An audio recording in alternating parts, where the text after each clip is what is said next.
Boa noite. A Globo News está entrevistando essa semana os candidatos e pré-candidatos à presidência da República mais bem colocados na última pesquisa Ibope de intenção de voto e que estão aptos a participar presencialmente dessas entrevistas. Luiz Inácio Lula da Silva, pré-candidato do PT, aparece em primeiro lugar nas pesquisas, mas o ex-presidente não pode dar entrevistas por determinação da Justiça. Ele está preso em Curitiba, condenado por corrupção passiva e lavagem de dinheiro. Hoje o nosso convidado é Jair Bolsonaro, candidato do PSL, Partido Social Liberal. Ele tem 63 anos, o pai trabalhava como dentista e a mãe era dona de casa. Bolsonaro nasceu em Glicério, no interior de São Paulo, e foi registrado em Campinas. Cursou a Escola Preparatória de Cadetes do Exército. Depois foi morar em Resende, no sul fluminense, onde se formou na Academia Militar das Agulhas Negras. Nos anos 80, foi para a reserva com a patente de capitão e começou a carreira política filiado ao PDC. Foi vereador e está no 7º mandato como deputado federal. Esteve em 9 partidos e concorre pela primeira vez à presidência da República. Vão participar dessas entrevistas os seguintes jornalistas da Globo News: Gerson Camarote e Roberto Dávila, Valdo Cruz e Mário Sérgio Conte, Andréa Sadi e Merval Pereira, Cristiana Lobo e Fernando Gabeira. E eu sou a mediadora e faço perguntas. Candidato, boa noite. Obrigado por estar aqui com a gente. A primeira pergunta que eu queria lhe fazer é o seguinte: o senhor se coloca sempre como um novo, quer se colocar, quer ser entendido como um novo na política, né? Uma pessoa que chega, como se diz em inglês, outsider, né? Um novo, de uma nova forma, fazendo uma política de uma nova forma. Mas o senhor está no 7º mandato, está há 27 anos como deputado, já foi vereador. O senhor passou por 9 partidos, alguns desses com muitas sombras sobre eles, muitas denúncias sobre eles. Como é que você vai convencer o eleitor de que o senhor é novo na política, estando ligado a partidos velhos e estando há tanto tempo na política, ligado à velha política? Primeiramente, por ocasião da leitura do relatório da ação penal 470 mensalão, o senhor Joaquim Barbosa se referiu à minha pessoa como o único deputado da base aliada que não foi comprado pelo PT. Então, não é porque eu estou no meio de laranjas podres que eu me contaminei. No tocante ao novo, eu nunca fui ministro, secretário em estados, nunca concorri a qualquer cargo eletivo no Poder Executivo. Então, eu sou novo, sim, nessa nova possibilidade de disputar um cargo no Executivo. E teria mais passagens ainda dentro da Câmara, né, para demonstrar que eu sou diferente da velha política que sempre imperou por lá. Como, por exemplo, eu fui citado pelo senhor Alberto Youssef por ocasião também da sua delação premiada, que eu fui um dos 3 deputados que não foi pegar dinheiro na Petrobras.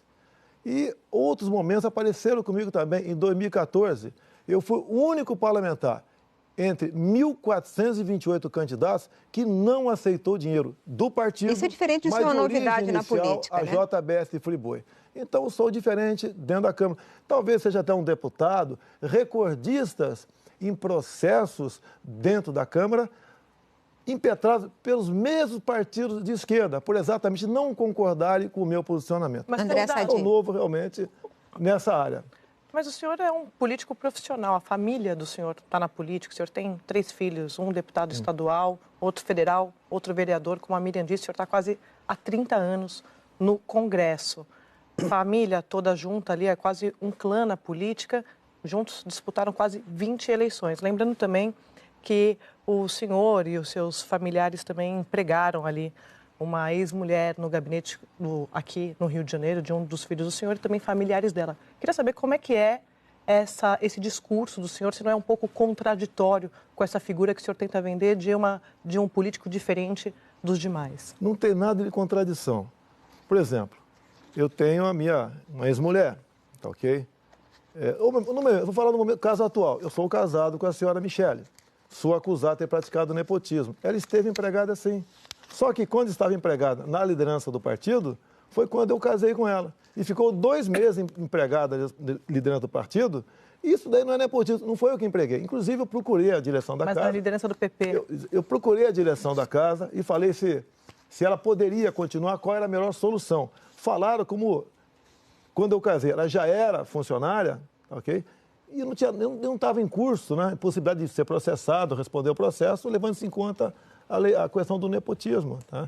Essa questão de outros parentes, quando geralmente, não sei se você é casado, me desculpe, mas geralmente você conhece, se for casado, conheceu o teu marido onde? No local de trabalho, numa igreja, num restaurante. Eu conheci 2 esposas minhas, casadas pela segunda vez, dentro da Câmara dos Deputados. Mas por que o clã do senhor é diferente de outros clãs políticos? Essa é a O minha meu não temos nenhuma denuncia. acusação. O meu clã, a minha família, não temos acusação de termos usado do poder público para enriquecer. Inclusive, quando me acusam de patrimônios que eu tenho, o senhor Rodrigo Janot deu um parecer em 2015 sobre a questão dos meus imóveis. Quando se fala, por exemplo, que eu tenho um funcionário fantasma, quando a Folha de São Paulo fez uma matéria muito grande e publicou no dia 10 de janeiro desse ano, eu vou na Câmara dos Deputados e no boletim administrativo, essa funcionária que mora em Angra dos Reis, no distrito de Vila História de Mambucaba, estava de férias, tá certo? Eu não tenho nada de anormal, eu sou uma pessoa normal nessa situação. Candidato? Então, essa que é a questão, é normal, é exatamente como os políticos. Não é como os demais. Eu sou normal, olha só, eu acho que não é ser normal fazer o que os outros fazem. Eu nunca tinha envolvido em lugar nenhum. Te contei a passada do Joaquim Barbosa, Alberto Youssef, Minha avó vai fazer uma pergunta. Friboi. Isso daí não é virtude, isso é obrigação. Eu nunca me envolvi. Raramente eu votava com o meu partido, sempre fui dono do meu voto. Candidato, vamos falar sobre governabilidade. O senhor está há 27 anos no Congresso e apresentou mais de 600 propostas. Conseguiu que somente 3 virassem lei. Tá. Quando o senhor foi candidato à presidência da Câmara, o senhor recebeu apenas 4 votos. Como é que o senhor imagina que vai conseguir ter apoio político para governar?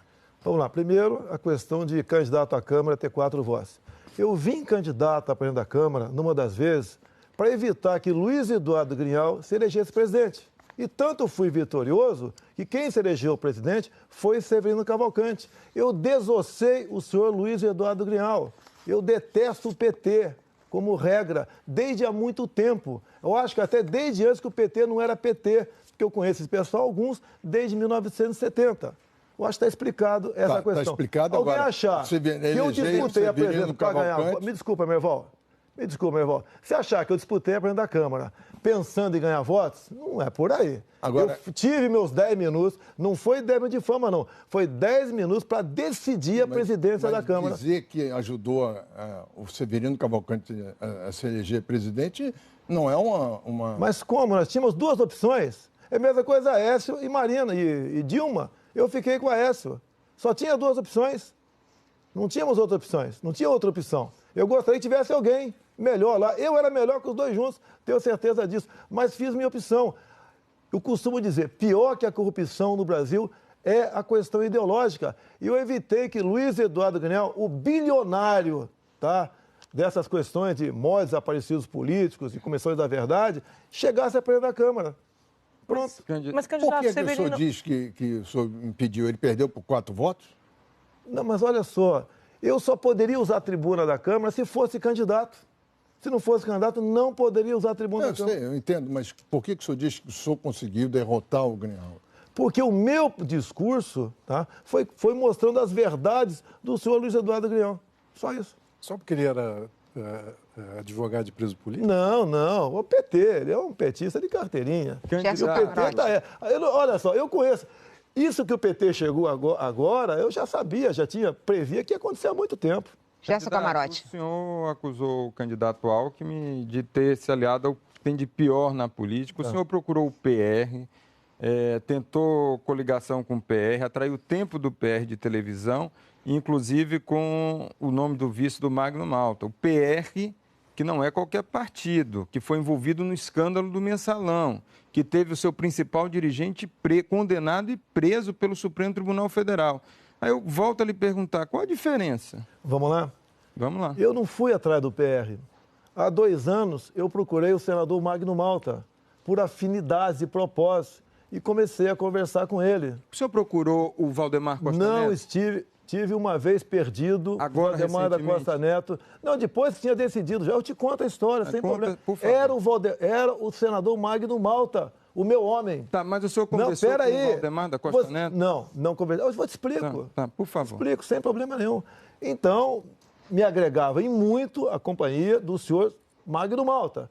E desde o primeiro momento, ele falou que poderia não aceitar, porque talvez quisesse disputar as eleições em Espírito Santo. E chegou um dado momento que ele falou que não quer criar mais. Daí, o Valdemar da Costa Neto conversou com o meu partido, com a presidente do meu partido, e fez imposições para eu aceitar a coligação, e eu indicando qualquer um. Eu não aceitei. Eu não aceito negociação. Ou tu acha que ele foi para o Centrão de graça, tá? E nada mais além disso. Tanto ato contínuo. Outra opção era o general Augusto Heleno, que estava no PRP. Não deu certo. Concentrar no PR, porque o PR já era conhecido. No saco do seu Geraldo Alckmin, por favor. Não tenho poder de persuasão nenhum junto a essas pessoas. Pretendo, se Deus quiser, caso assuma a presidência, eu ter liberdade para indicar o meu ministério. Não vou depender de ninguém. Se o PR estivesse no seu governo, se o PS estivesse com o PR, tivesse feito essa coligação, o senhor ficaria confortável com esse partido que foi o seu principal dirigente condenado pelo Mensalão? Olha só, eu estive no PP, o partido tem 30 nomes no Supremo Tribunal Federal. O Joaquim Barbosa falou que eu não me meti. O senhor foi presidido por Pedro Correia, que foi preso. Você quer que eu faça o quê? Não, mas o senhor já sabia. Mas se eu tivesse... Qual partido de Santos tem lá dentro? Ué, mas o senhor não saiu agora pelo Eu respondo por mim. Eu respondo por mim. Não, mas o senhor estava num partido que tinha José Janine como líder. Pô, tem gente mais escabrosa lá ainda. E o senhor acha normal conviver ali na liderança? Olha só, raramente até frequento a liderança. Quando eu chego em liderança, não tem reunião, sempre acabava a liderança, ninguém comentava nada de importante. Mas já tinha sido noticiado. Você já viu o confessionário nos partidos? Confessionário, tu já viu, Gerson? Camarote, você sabe disso. Eu nunca me envolvi nisso, nunca fui citado em escândalo nenhum. Não faltaram oportunidades, só que eu tenho caráter. A única diferença é essa. Agora, qual a diferença? Se eu convivo com todo mundo, e no plenário você conversa com todo mundo, não vai ser a filiação político-partidária que vai se deixar mais preso num lado, ou um partido ou outro. Tem deputado que vai fazer besteira em outro partido. É comum. Na Petrobras, não foi só gente de um partido que meteu a mão na Petrobras, foi de vários partidos. Agora, se for pensar dessa maneira, até você que anda no plenário, já vi você andando pelo plenário, eu estou lá. Você está contaminado também. Não, você está contaminado também. Candidato, eu estou ali cobrindo profissionalmente, inclusive para... Então vamos lá. Quando você vai na padaria, você vai comprar o quê? Pão, né? No açougue, carne. O senhor era comandado pelo Pedro Correia, que já estava no esquema do Mensalão. Eu nunca votei com o meu partido. Como é que fui mandado pelo Pedro Correia, meu Deus do céu? Poxa, pelo amor de Deus. Se você vê lá, acabava uma votação importante. Geralmente o líder pega para o assessor, me traga a relação da fidelidade. Você já sabe o que é isso? E de acordo com a fidelidade, eu sempre era infiel, quase sempre infiel. Candidato. Tá? Quase sempre infiel. O partido requeria algo mais do governo, porque as lideranças partidárias geralmente agem como lideranças sindicais. Então, o meu voto, né, eu não me contaminei, que eu nunca me vendi. Deputado. Candidato, o senhor está falando que nunca seguiu orientação partidária. Se o senhor vencer as eleições, o senhor vai ter que conversar no varejo com cada parlamentar. Como é que o senhor pretende fazer a maioria? Eu não sigo orientações partidárias quando sinto o cheiro de maracutaia. Você está entendendo? Eu não sou oposição pela oposição. Quando eu sinto que tem algo errado, quando tem aquelas reuniões escondidas, às vezes no banheiro, às vezes numa liderança partidária, que a gente sabe que acontece coisa esquisita lá, eu não voto. Eu tenho desconfiança e não voto. É isso. Porque, lamentavelmente, se vende até medida provisória dentro da Câmara. Agora, um presidente que tenha moral, que seja preocupado com o futuro do Brasil, que apresente propostas que entendam, que atendam aos anseios do povo, por que ninguém vai votar conosco? Agora, também tenho conversado, já conversei com mais de 100 parlamentares na Câmara. É o deputado Onyx Lorenzoni que trata desse assunto, como se fosse o chefe da Casa Civil nosso. E nós discutimos propostas que quase unanimidade de aprovação. O que a gente precisa fazer para tirar o Brasil do buraco? Porque não vai ser um presidente sozinho, tá? Que vai tirar o Brasil do buraco. Em grande parte, precisamos do parlamento. Agora, eu sou diferente. Você pode dizer uma coisa, eu já tenho escolhido alguns ministros. Duvido. Fala dois. Não, Paulo Guedes, ok? Augusto Heleno, tá certo? O general Augusto Heleno, tá certo? Eu estou agora quase em conversação com um também da área de saúde, de educação. Tá? Agora, esses caras, vai acontecer o quê? Se, por exemplo, o senhor Geraldo Alckmin for eleito, por exemplo, o que ele vai fazer? Ele vai lá pro Jaburu, lá pro Palácio, lá vai juntar as lideranças, tá certo? E vai decidir, vai partilhar ali o governo. Diretores de banco, são estatais, tá? São ministérios. Se bem que nem vai fazer muito isso, que já fez. O próprio Paulinho da Força já espetou 3 bilhões de reais no futuro governo, a volta do imposto sindical com outro nome. Ou eu acho que o Paulinho da Força se bandeou para o lado do PSDB de graça, a troco de nada. Não seria natural esses partidos me procurarem, que eu estava na frente em pesquisas? Por que não procuraram? Porque o que eles querem, eu não vou dar para eles. Alguns falam, você não vai governar, tá? O Brasil vai parar. A situação que se encontra no Brasil é melhor parado do que afundando. Eu sou diferente. Possa ser no seu melhor. Tudo bem, paciência, tá? Mas eu sou diferente. Todos os candidatos que passaram por aqui disseram que iam ter liberdade para indicar. Mas peraí. Candidato. Você olha na cara do candidato, você vê se você está mentindo ou não. Você tem, ainda mais mulher, que tem um sexto sentido. Você sabe se o cara está mentindo ou não. Você sabe que tem as negociações. Governabilidade não é repartir o que está aí, não. Fazer com que o Brasil trabalhe para eles e não para a população. Eu estou cumprindo uma missão de Deus aqui. Eu serei independente. Nós nomearemos os melhores para o Brasil. Até porque, se a gente for no artigo 85 da Constituição, se eu não me engano, fala dos crimes de responsabilidade. Um dos crimes de responsabilidade ali é interferir no trabalho do Legislativo. A partir do momento que um presidente dá ao Ministério, em troca de voto, que está falando, ir no açougue, na padaria, ele está interferindo no trabalho legislativo. Ele está cometendo crime de responsabilidade. Candidato, diante desse isolamento de alianças partidárias em meio à campanha, a gente está vendo aí uma indefinição. Na verdade, alguns vices já foram definidos, o senhor ainda não. Quem vai ser o vice da O meu vai ser do PSL. Quem vai ser o nome? Ou a senhora Janaína Pascoal, ou o senhor, o príncipe, conhecido como príncipe, né? É Felipe Orleans de Bragança. O que está faltando para definir um ou outro? Está faltando que eu estou conversando com a Janaína, tá certo? E ela apresenta alguns problemas familiares, que tem 2 filhos, tá ok? E... O senhor tem uma preferência por um? Não. Eu, na situação, não posso ter preferência, tá certo? Lógico, sempre a gente pensa num plano B. Não, no momento, o plano B é o príncipe, tá ok? E diante daquele... Desculpa, o senhor falou uma missão de Deus. Eu sou cristão. Sim, mas olha só, a situação que eu cheguei, eu sou do baixíssimo clero. Eu não sou ninguém na política, eu não sou nada na política. Para eu ter um apoio popular que está aí no momento, não é inimaginável o que está acontecendo. Como eu consegui isso? Porque quando eu falo missão de Deus, eu pensei o seguinte, qual vai ser o meu lema? Né? Qual vai ser a minha bandeira? Eu fui lá em João 8,32. E conhecereis a verdade, e a verdade vos libertará. E a verdade para o político não existe. Candidato. Tá certo? Então, em cima disso, quando eu fui para Roraima, por exemplo, fui 2 vezes, porque eu desconheço o candidato a presidente ter passado por Roraima. Lá não tem densidade eleitoral, mas eu fui lá um pedaço do nosso Brasil, talvez o pedaço de terra mais rico do Brasil, e apontei soluções para eles sem dinheiro do governo.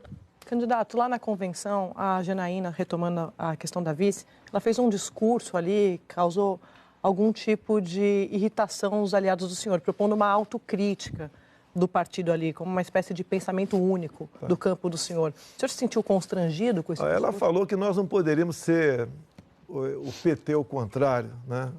Nós somos o contrário do PT. Mas o senhor ficou constrangido? Não, é liberdade de expressão.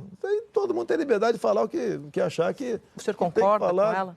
Eu não concordo que nós somos o contrário do PT, tá certo? Nós somos o contrário do PT, não o PT ao contrário. Eu não posso concordar com isso, mas é um direito dela falar. Ela agrega muita coisa, é uma pessoa de valor. É uma mulher que sofreu muito por questão do impeachment. Imagine o que ela não apanhou, a ameaça de morte que ela sofreu.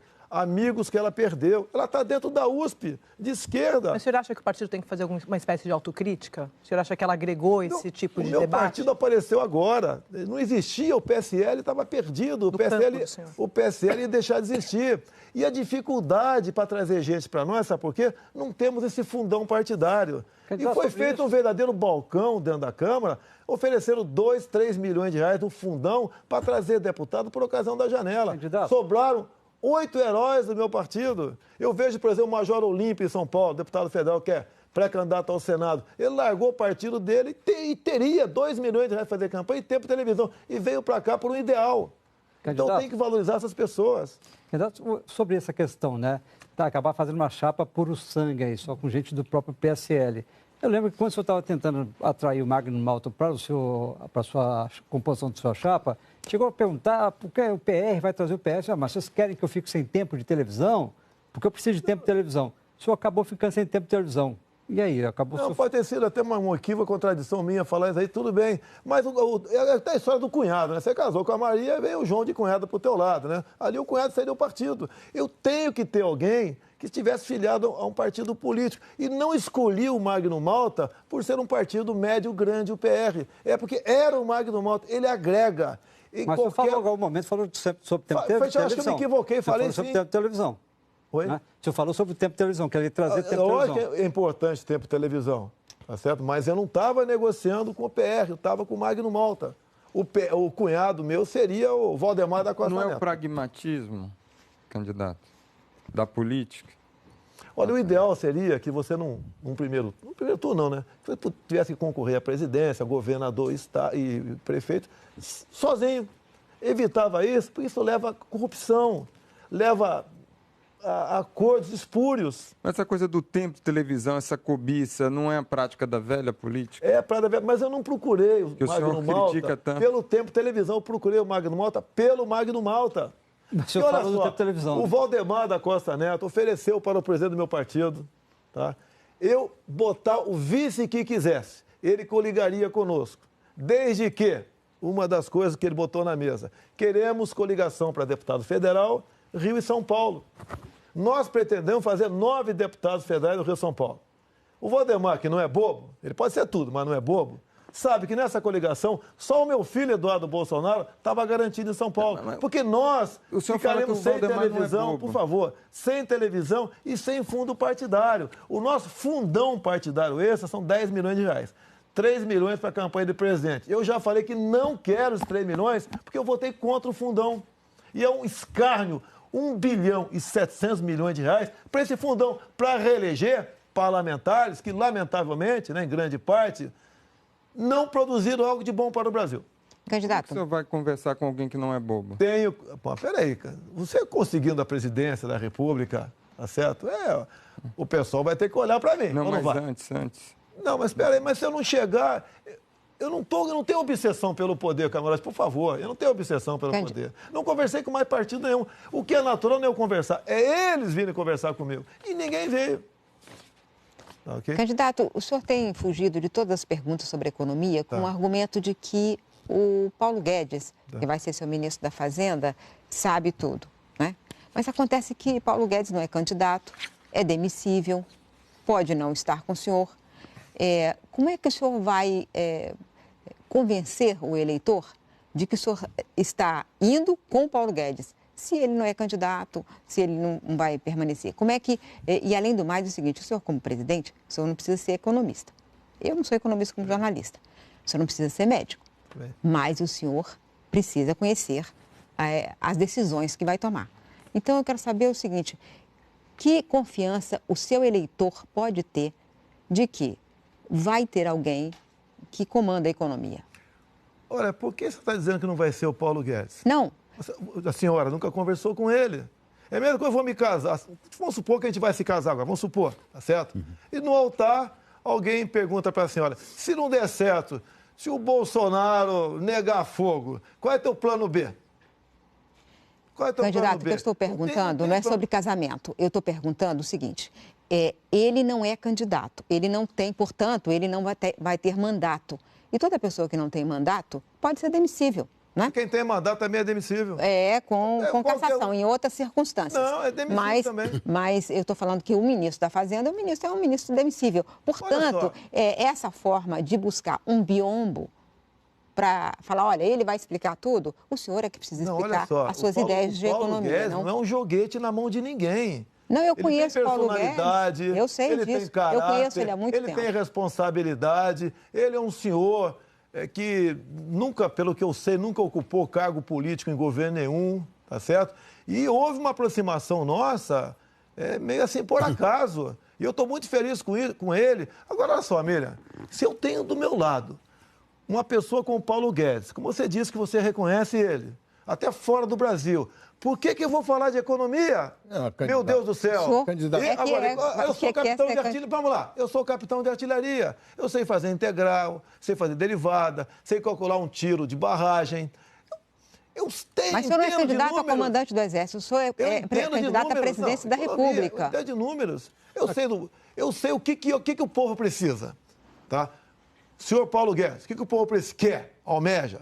É uma inflação baixa, é uma taxa de juros menor do que está aí, tá? É um dólar que não atrapalha quem queira exportar, nem quem queira importar. É, se possível, pagar os juros, começar a pagar a nossa dívida sem aumentar imposto. É desburocratizar tudo no Brasil, é desregulamentar, é abrir o comércio, não seria muito a parte dele não, mas com o mundo todo, sem um viés ideológico. É ir para o mercado livre, né? O livre mercado aqui no Brasil, o liberalismo. Dá para fazer tudo isso? Ele falou, dá. Mas se acontecer alguma coisa com o Paulo Guedes, se ele ficar doente, se ele... o problema candidato, a questão não é essa, a questão é que... Ficar doente, poxa, candidato. Mas ele tem, você acha que não tem gente do nível dele, quase o nível dele, que trabalha com ele do meu lado? Se morrer um presidente hoje, quem vai assumir? Hoje assumiu o Rodrigo Maia. Não, mas as ideias centrais de como se transformar... Esse é o problema. É que o senhor dizendo... então eu tenho que ser economista para ser presidente? Não precisa ser economista, mas precisa entender economia. Mas quem falou que eu não entendo de economia? Senhor. Eu falei que eu não entendo por questão de humildade. Perto do Paulo Guedes eu não entendo nada. É natural, meu Deus do céu. Eu dirijo o carro. Perto do Nelson Piquet, eu sou navalha. Eu Gabeira. não posso usar essa forma de se expressar... Poxa, está esclarecido agora. Obrigado aí. Então vamos perguntar sobre perto de você com uma caneta, eu sou quase analfabeto. Tá certo que isso é muito bem. Leio tuas colunas com um senso crítico. Na maioria delas eu concordo, tá certo? Parabéns. No mesmo tema... Agora estamos em casa, Gabeira. Verde para verde. No mesmo tema que foi colocado, há presidentes que dominam um pouco o tema de economia. Tá. Mas, de um modo geral, a tática que eles usam é colocar uma equipe com algumas divergências para eles poderem assistir a discussão, aprender com ela e ter alternativas de decisão. Tendo uma pessoa só, não há um perigo de não se aprender e de ser, de uma certa maneira, manipulado? Olha só, Gabeira, o Brasil está numa situação tal que você tem que acreditar nas pessoas. Tá, ok? O senhor Paulo Guedes, caso seja ministro, né, caso ele aceite o convite, ele não vai tomar decisões sem conversar comigo. Não, eu sei. Certo? É que a conversa... Agora, tem mais gente com ele, tem mais gente que discute economia conosco também. É gente que está pronto a assumir no impedimento. Não é eu demitir o Paulo Guedes. Se ele vai cumprir a missão, ele falou que cumpre a missão e eu acredito nele. Por que eu iria demiti-lo? Lançar o Brasil numa aventura? Não é essa a hipótese que eu coloquei. A hipótese de uma equipe econômica mais rica em discussão, mais rica em levantamento de problemas, para que o presidente tenha uma visão maior ao escolher os problemas. Ele já falou e gostaria de manter o presidente do Banco Central. Eu falei, Paulo, quem vai definir tudo isso é você. Eu quero o resultado, eu quero o povo sorrindo, um crédito barato, diminuindo a dívida interna, dólar, inflação. Eu quero isso. Você está fazendo isso? Qual o problema? Por que eu não estaria de acordo com a política dele? E assim as demais áreas, saúde, educação, defesa.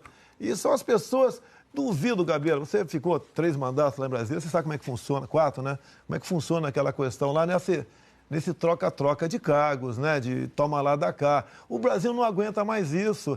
Isso leva à ineficiência do Estado e à corrupção. É o que está aí. Graças a Deus está havendo a Lava Jato. Que se não estivesse havendo a Lava Jato, eu acho que o Brasil estaria em uma situação pior do que se encontra no momento. Por isso devemos fortalecer a Operação Lava Jato. Como, entre outras maneiras? Colaborando com a Polícia Federal, dando mais meios para a Polícia Federal poder investigar. É isso que a gente precisa. Não fazer como um candidato aí falou agora há pouco e nós vamos pegar o pessoal do MP, do Judiciário e botar cada um no seu quadradinho. Não é isso, pô. Candidato, durante se o senhor for eleito, né, está começando a governar, se de repente a inflação começar a subir, aí a gente hoje sabe que os juros estão na faixa de 6,5%. Aí de repente o Banco Central entende que é preciso subir os juros assim de forma violenta. Tipo 14%, como foi no governo Dilma, ou até num caso mais extremo, na época do governo Fernando Henrique, chegou ao juros de 45%. Senhor, como é que o senhor enfrentaria essa situação? Bem, vamos lá. Nós temos uma dívida interna, me ajude se estiver errado, por favor, próxima a 4 trilhões de reais. Certo? Por aí. Por aí, mais ou menos. Se contar os compromissados, um pouco mais. Um pouco mais, tudo bem. Ela subiu assustadoramente da metade do governo Fernando Henrique Cardoso, onde chegou a 50 e poucos por cento a taxa de juros para combater a inflação. Esse remédio aqui, esse remédio usado lá atrás, em doses cavalares, está havendo um efeito colateral enorme aqui.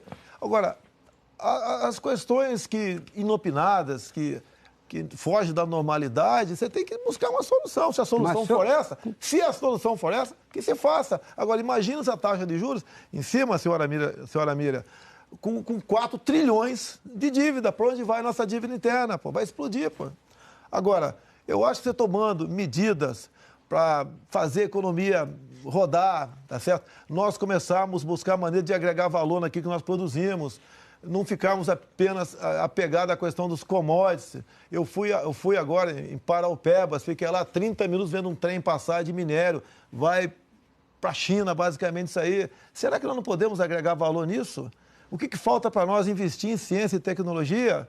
Tá? A gente tem que trabalhar nessa área também, para evitar exatamente isso aí. E você, a economia funcionando, você tem que ter uma reserva maior, talvez não seja preciso, né, recorrer a uma situação dessa para conter a inflação. Então, essas questões... No seu governo, você vai seguir a proposta do assessor econômico Paulo Guedes, tornar o Banco Central totalmente independente? O que ele quer é o Banco Central independente politicamente.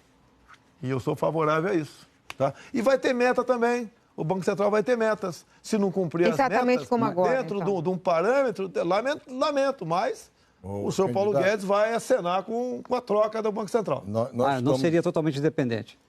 Independente politicamente. O que acontece é o loteamento político. Até o BNDES agora. Tá? Quem está lá? Quem está lá é um homem que até pouco recebia ordens de Renan Calheiros. Esse Brasil não tem como dar certo mesmo. Não, dessa forma, Central hoje não tem indicação política, não é partido a indicação que se indica. Política, você sabe para que é indicação política, né? É para facilitar, por exemplo, o BNDES. Nos últimos anos, emprestou dinheiro basicamente para quem é o juro subsidiado? Amigos do rei. Como, por exemplo, a questão da Friboi. Tá? O BNDES tem que atender a população, o povo como um todo. E não dessa forma que, ao colocar alguém por indicação política, essa pessoa atende mais determinado tipo de cliente. Candidato, o Merval quer falar. Pelo que o senhor está falando, vem falando, o senhor confia plenamente no Paulo Guedes e concorda com as ideias dele. Nós temos um vídeo aqui com uma declaração do Paulo Guedes que a gente queria passar, depois eu queria perguntar ao senhor. Candidato, em 2013, o seu assessor econômico, Paulo Guedes, falou sobre a economia brasileira durante o governo militar. O vídeo está no canal do Instituto Millennium, na internet. Nós separamos um trecho e nós vamos ver. No regime militar, aumentou o grau de intervenção do governo, aumentou o número de empresas estatais, foram criadas todas essas parafernálias. Há coisas até que precedem, como lei trabalhista. A lei trabalhista já é mais antiga ainda. Mas durante o regime militar aumentou o grau de intervenção do governo, os braços armados da economia intervencionista do governo eram exatamente as grandes empresas estatais e havia controle de preços, cartéis no sistema bancário, autoprotecionismo na economia, muito subsídio E o Brasil foi perdendo o rumo e foi sendo capturado por essa armadilha de baixo crescimento. Bom, o senhor concorda com Olha só, a análise do seu futuro ministro está fazendo? Em 73, o Pinochet assumiu o Chile. Não vamos discutir em que circunstâncias, ok? E essa política do Paulo Guedes se fez presente lá e o Chile, hoje em dia, nos inveja, tá? Em parte não, ele tem razão em quase tudo, mas o que acontece? Quando se fala, por exemplo, em estatais, eu perguntaria, naquele período, alguém da iniciativa privada conseguiria fazer Itaipu binacional? Olha só, o prezado Merval, tá certo? O Brasil teve 5 presidentes militares. A nossa economia passou da 49ª para a 8ª economia do mundo. Muito usado estatais. Agora, você pode, quando nós entregamos, que seria para o Tancredo, acabou não sendo, né? Foi para o Sarney, as estatais continuaram. Os civis poderiam modificar tudo isso aí. Resolveram se apoderar das estatais, tomaram de assalto as estatais, lotearam, aparelharam as estatais. Mas o senhor é a favor ou contra essa visão estatista do regime militar? A gente muda, Merval. Eu tinha uma visão como essa, concordo, tá, com a crítica que você poderia fazer de mim agora. A gente evolui, a gente muda. Eu não quero ser presidente para lançar o Brasil numa aventura, pelo amor de Deus, não é isso que eu quero. Eu quero resolver o problema. Não vou pensar numa reeleição, caso chegue lá, tá certo? Não sou candidato por obsessão. O senhor vai acabar com a reeleição? É isso? A gente pode até, se for para fazer uma reforma política que atenda o Brasil, eu abro mão de uma reeleição minha. No pacote a gente abre mão. E eu entendo que a reeleição lá do Fernando Henrique Cardoso não foi um bom remédio para a democracia. Os governos geralmente se endividam, tá, para conseguir a reeleição e depois obras inacabadas, dívidas impagáveis, né, promessas que não vão ser cumpridas. Corrompeu-se a democracia com isso aí. Candidato, ainda sobre o vídeo do Paulo Guedes, essa declaração dele, tem um lado forte que ele ataca o protecionismo. Nós estamos aqui à beira de uma guerra comercial, Trump, China, que vai afetar o Brasil pesadamente. E vai afetar os brasileiros. Por exemplo, a China, se deixar de comprar as commodities brasileiras, o agronegócio brasileiro vai para baixo. A China só não simpatiza com o governo, mas se a gente deixar de vender, vai para baixo. O senhor vai privilegiar alguma negociação bilateral, algum tipo de acordo bilateral? O senhor vai ser protecionista também? O que o senhor pensa disso? Olha, quem já escreveu que eu evitaria vender algo para a China... Não, eu não estou afirmando isso. Estou falando que o senhor não gosta do governo da China. Escritas a esse respeito meu por aí. O que eu tenho falado no caso da China, que a China não está comprando no Brasil, está comprando o Brasil.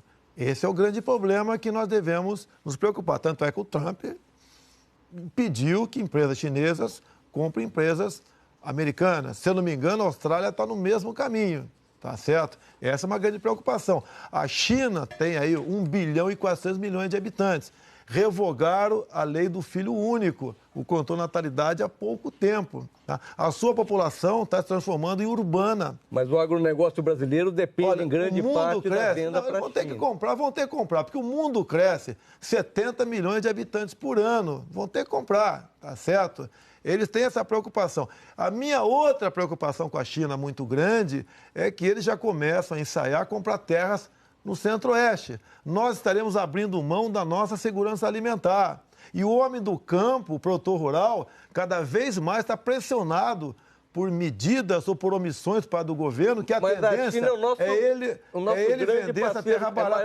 Vamos continuar fazendo negócio com a China? Sim, vamos fazer. Sim, mas de que maneira? Eu gosto muito do bilateralismo. Eu acho que, em parte, aqui o comércio aqui, nosso, no governo do PT em especial, privilegiou-se um viés ideológico. Tanto é verdade que, por exemplo, tá? Por que a senhora Dilma Rousseff não aceitou as credenciais do embaixador de Israel? É questão pessoal, ideológica dela. Não, mas eu queria focar... Vamos partir para o bilateralismo. O Paulo Guedes, ele critica o protecionismo, defende o livre comércio. O senhor disse aí que defende algum tipo de protecionismo. Como é que vai ser isso? Algum tipo você tem que ter, meu Deus do céu. Mas não é o que o Paulo Guedes afirma. Não, se o Paulo Guedes é 100%, né, e eu sou 80%, ele vai chegar no 90%. É como um casamento. A gente vai chegar num acordo. Eu não posso governar o Brasil sozinho. Eu não teria capacidade de resolver todos os problemas do Brasil. Se tivesse, não teria 0 ministro. Tá? A gente precisa dele. Precisamos de um bom embaixador. Tá? Um bom chefe do Itamaraty aqui para fazer negócios. Eu tive como cartão de visita, visitando ali há pouco tempo Japão, Coreia do Sul, Taiwan, tive Israel também, tive nos Estados Unidos. Nos Estados Unidos, fui lá na Câmara de Comércio Brasil e Estados Unidos para falar com o economista, eu me senti nu, porque eu tenho dificuldade, porque ao nível deles, mas o pessoal gostou de mim, a franqueza, a sinceridade. Há poucas semanas eu almocei com 15 embaixadores em Brasília. Mas o senhor privilegiaria as relações comerciais com os Estados Unidos, por exemplo, ou com a Europa, ou com a África, ou com a China? Olha, com quem quiser fazer comércio conosco. Agora, há uma má vontade do Brasil, tá certo? Há uma tendência no Brasil, tá quase que uma tradição. Elegemos presidentes que se deixam levar pela corrupção, tá certo? Inimigos dos Estados Unidos. Tá certo? É uma tendência, tem que deixar de existir. Eu não digo privilegiar, mas vou procurar os Estados Unidos, a Europa, para poder incrementar negócios e não ficar preso aqui muitas vezes ao Mercosul. Não, mas a China, o senhor arrisca a desmontar uma parte do agronegócio brasileiro. Mas olha só, quem falou que não quero que a China... Eu quero que a China compre nossos commodities. Quero. Eu não quero é que a China ou qualquer outro país do mundo compre o Brasil. Como, por exemplo, a China está em vias de conseguir, né, por concessão, a mina de nióbio de Catalão. Uma coisa que só nós temos, nós devemos investir em tecnologia, em pesquisa, no que se tem de útil com esse mineral, em vez de entregar uma mina para eles. Mas a de Catalão não é da Anglo-América? Não é de uma empresa... Dá para passar para a mão dos chineses, tá certo? Mas, enfim, já era de uma empresa estrangeira. Por exemplo, já era de uma empresa estrangeira. Mira, eu estive em Cajati, entre Rio e São Paulo. Lá tem montanhas de magnetita, que é o rejeito de uma mineradora que tem em Cajati. A China conseguiu tirar nióbio dali e exportava com a rúbrica de liga de ferro. Uhum. Eu tive em Miracatu, Vado Ribeira também, lá tem montanhas de grafite, tá? E lá tem muitas escavações, que eu conversei com o povo e perguntei quem teve aqui. Pessoal de olho rasgado. E começaram agora a demarcar com terra indígena. Mas tem muito grupo estrangeiro. As maravilhas do nióbio no grafeno. O Globo me procurou, o jornal Globo, a revista Veja, melhor dizendo, vai fazer uma matéria sobre grafeno. Não é comigo, não. Eu conheci o grafeno, fui apresentado. Agora, nós temos coisas, Mira, que ninguém tem no mundo. Quando a gente vai para Israel, por exemplo, poderia citar outros países, a gente vê o que eles não têm nada. Agora, olha o que eles são. Agora você vem para o Brasil, olha o que nós temos tudo. Olha o que nós não somos. Qual o problema nisso? Basicamente está lá onde eu frequento há 28 anos, o nosso Congresso Nacional. Candidato, o economista Paulo Guedes fala aí da questão dos subsídios, de um ponto de vista crítico, que somam hoje no Brasil algo em torno de 350 bilhões de reais. Quais os subsídios o senhor cortaria? Olha, a ideia dele é não ter subsídio. Nenhum. Agora, por outro lado, a ideia dele é essa. Zona Franca de Manaus.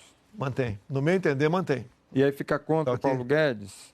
Não, mas eu não conversei especificamente com esse assunto ainda, tá? Mas eu estou perguntando... Você está falando sobre desonerações, talvez, é isso? Estou falando vários subsídios. No geral, tá ok? Vários subsídios. Então, Zona Franca de Manaus por muito caso, para amigos do rei, pô. Tá ok? Isso. Agora, por que é o subsídio muitas vezes? Porque os impostos estão lá em cima, estão na lua. Isenção fiscal das indústrias. Se você não ceder em alguma coisa, aquela coisa quebra. Isso pode acontecer. Ele fala do cartel financeiro. Né? Naquela época, ainda existiam 14, 15 bancos. Hoje o cartel é muito maior. Quer dizer, 3 ou 4 bancos dominam o Brasil. Lá nos Estados Unidos tem 15 mil bancos. Como é que o senhor faria essa área mais competitiva? Facilitar, talvez, a abertura de mais bancos aqui. Mas, talvez, isso aí. Mas você sabe que isso faz o cartel, é difícil fugir disso aí. Mas como faria isso? Nós... poxa, agora com todo respeito, né? Se você fala em abrir mais bancos, poxa... Sim, mas facilitar então isso daí. Agora, hoje em dia, a população nossa, até 80% aí inadimplente, o Brasil está praticamente quebrado, meu Deus do céu. Aumentar o crédito, fazer mais banco. Agora, esse aumentar crédito, qual a segurança que o banqueiro tem? Ele tem que ter segurança. E a população está endividada. Hoje em dia, me desculpa, né? Quem quer fazer um negócio no Brasil? Tá? Vai investir. Para produzir o quê? Para vender para quem se o povo está sem poder aquisitivo? A gente está numa situação falimentar. Estamos praticamente quebrados, na lona. E agora, quase que um milagre tem que ser feito para mudar o Brasil. A questão dos juros, o senhor tem conversado com ele? Ninguém quer, como ele diz, no canetaço resolver. Mas o juros nosso ainda está alto. Em especial para o povo aí. Agora, quem define? São os cartéis de banco. Como dar mais competitividade, candidato? Como dar mais... Mas aí, olha só, você está perguntando para o capitão do Exército como quebrar, tá certo? Um candidato a presidente da República. Não, o capitão do Exército, candidato... Faltou... Deixa eu molhar o bico, né? Candidato a presidente da República. Isso. Tá ok? Agora, as grandes decisões, eu não posso tomar sem ouvir ninguém. Eu seria um ditador. Não é essa a ideia. Não tem um plano, um estudo. Nós não podemos quebrar. Se você, de acordo com como tratar o mercado financeiro, você pode implodir tudo aqui. Você não quer isso. Tem uma economista aqui, você poderia poderia nos ajudar como quebrar isso? É o senhor que é candidato. Não, é o senhor não, que precisa saber como fazer. Como que você está pensando? A gente só está querendo saber o que você está pensando de economia. Porque está muito nebuloso. Principalmente porque o senhor usou sempre esse argumento. É o Posto Ipiranga. Então, a gente precisa entender melhor quem é a pessoa o Posto Ipiranga é o Paulo Guedes. Não, a gente quer saber... O Posto Ipiranga da Defesa é o general Heleno. Mas a gente quer saber o que o senhor pensa, porque é o senhor que é candidato. Não, mas eu penso que nós devemos resolver isso... E quem vai dar receita não vai ser... E não vai ser o Paulo Guedes, vai ser toda a equipe do Paulo Guedes. Agora, uma coisa importante que ficou desse vídeo do Paulo Guedes, acho que ficou bem claro, a crítica que ele faz à política econômica do governo militar. E o final do governo militar foi um desastre do ponto de vista da economia, né? O senhor sempre cita Itaipu, mas é preciso lembrar o seguinte, deixou uma hiperinflação, uma superinflação indexada, que a democracia levou 10 anos para vencer, deixou uma dívida externa enorme que foi renegociada por Pedro Malan, deixou o país quebrado, deixou uma desordem nas contas públicas. O senhor consegue admitir isso? Em parte, admito sim. Delfim Neto tinha a ambição de ser presidente da República e não conduziu a política econômica a contento. Conduziu para ajudá-lo, né? Não foi só Delfim Neto, né? Foram... Delfim Neto queria ser candidato a presidente e havia essa intenção por parte dele, tá certo? E chegou a esse ponto. Tá? Enfrentamos 2 crises do petróleo. Tá? Essas coisas acontecem, lamentavelmente. Tá ok? E o governo militar realmente saiu... Então ele errou na economia. Não, na reta final não foi bem. Agora, olha a infraestrutura deixada pelos militares. Tá certo, sadio. Sem essa infraestrutura, nós não seríamos nada aqui no Brasil. Então tem essa herança dos militares que nós sentimos ela até hoje. Mira, com todo respeito, me apresente algumas grandes obras do Sarney para cá. Não tivemos nada, só corrupção. Fizemos o plano real para enfrentar a inflação deixada pelo governo militar, por exemplo. Vamos conversar aqui, né? É que, inclusive, dado a metade do governo FHC, os juros na Lua, tivemos essa dívida monstruosa aqui também, que ninguém sabe como pagá-la. Candidato, o Paulo Guedes já falou em algumas entrevistas que pensa em reduzir os impostos, cerca de 50 para 8, no máximo 10, que vocês estão conversando sobre isso. Quais são esses impostos? Olha só, nós temos ali dezenas de impostos, tá? O deputado Luiz Carlos Raul está com um projeto nesse sentido.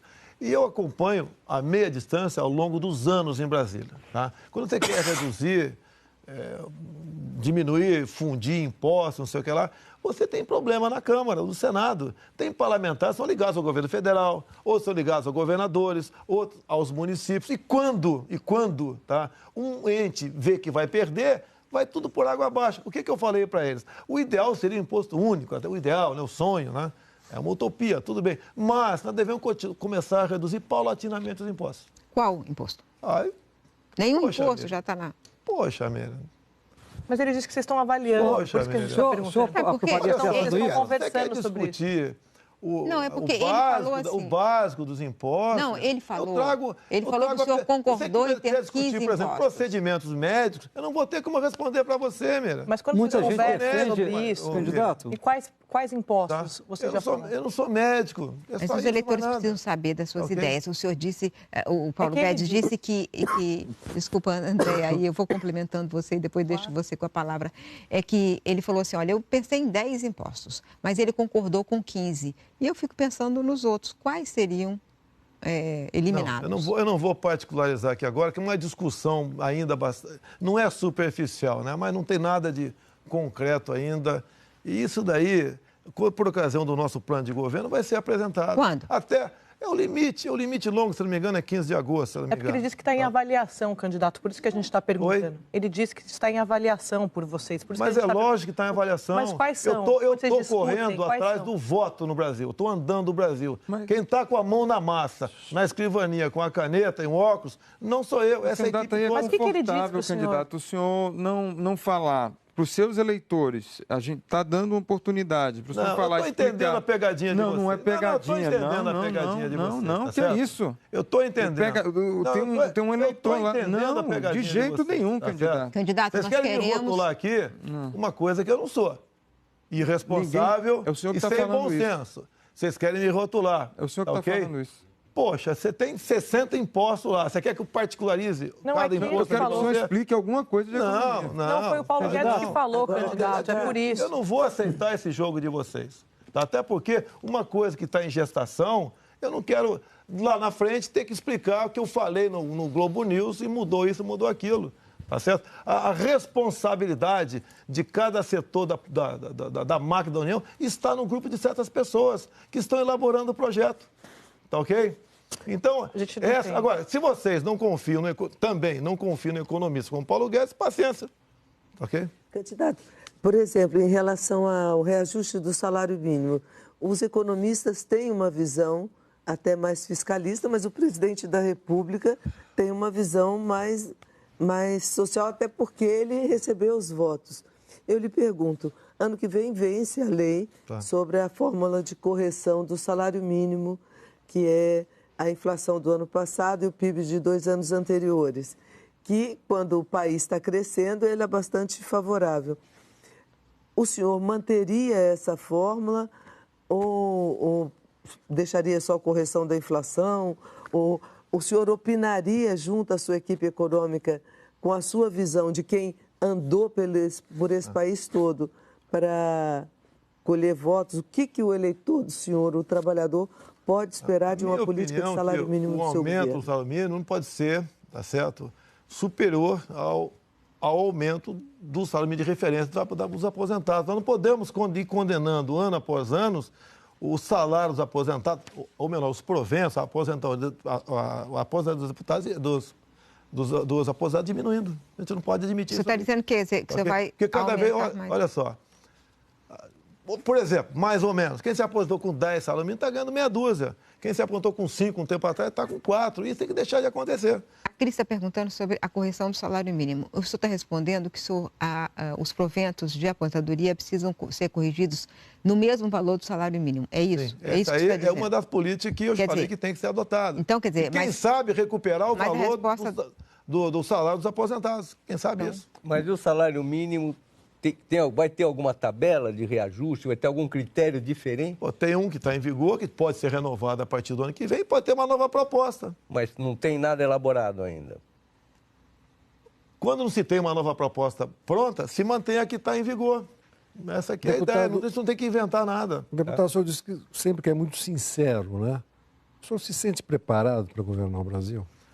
Olha só, analise os presidentes anteriores. Dilma Rousseff, analise, tá certo? Foi um desastre. Analise Lula, tá certo? Analise, tá certo? Levando-se em conta, isso é minha formação, a minha experiência, maturidade que vem com o tempo, conhecimento de Brasil, humildade para reconhecer o que não sabe e buscar soluções com quem entende do assunto. É igual aquele cara que vai jogar um futebol, né? Você joga que posição? Joga qualquer posição, não joga nada. Em cima disso, acredito que sim. Valdo Cruz. Candidato, a gente sabe que a gente está enfrentando um problema grave, que é a questão da Previdência. Temos um rombo na Previdência muito elevado, que somando o setor privado com o setor público deve chegar a 300 bilhões de reais. O senhor chegou a se colocar contra a reforma da Previdência num dado momento, e a gente sabe que aquele nosso bônus demográfico, que é aquele período em que o Brasil tem condições, quem está na ativa tem condições de bancar ainda quem não está na ativa, né? está acabando, está se fechando. Começa a se fechar em 2020, 2037 pode se fechar. O seu assessor econômico, Paulo Guedes, defende uma reforma da Previdência. O senhor mudou de ideia? O senhor vai defender a reforma? Sou favorável. Quando essa proposta aí do senhor Michel Temer chegou, estava no Piauí. Tá? E lá, na proposta inicial, falava em 65 anos. Tá ok? Inclusive o policial militar. Eu até me dirigi, um policial que estava comigo, e falei o seguinte, ó, daqui a pouco, né, que tiver na menina se aposentar, você não sabe se teu fuzil é uma arma ou é uma bengala. Estava no Piauí. Vi a expectativa de vida lá no Atlas do IBGE.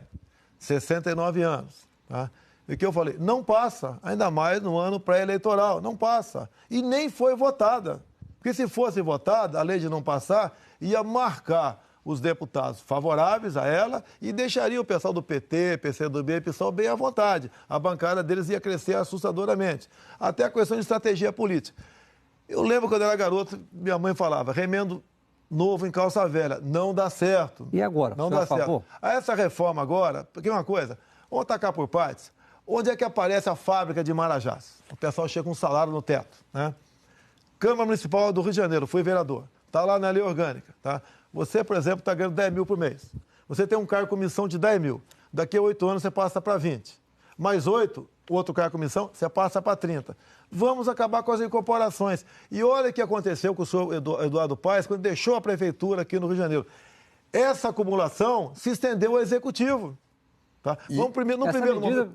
Estou dando uma proposta entre várias. Não, quero saber dos militares.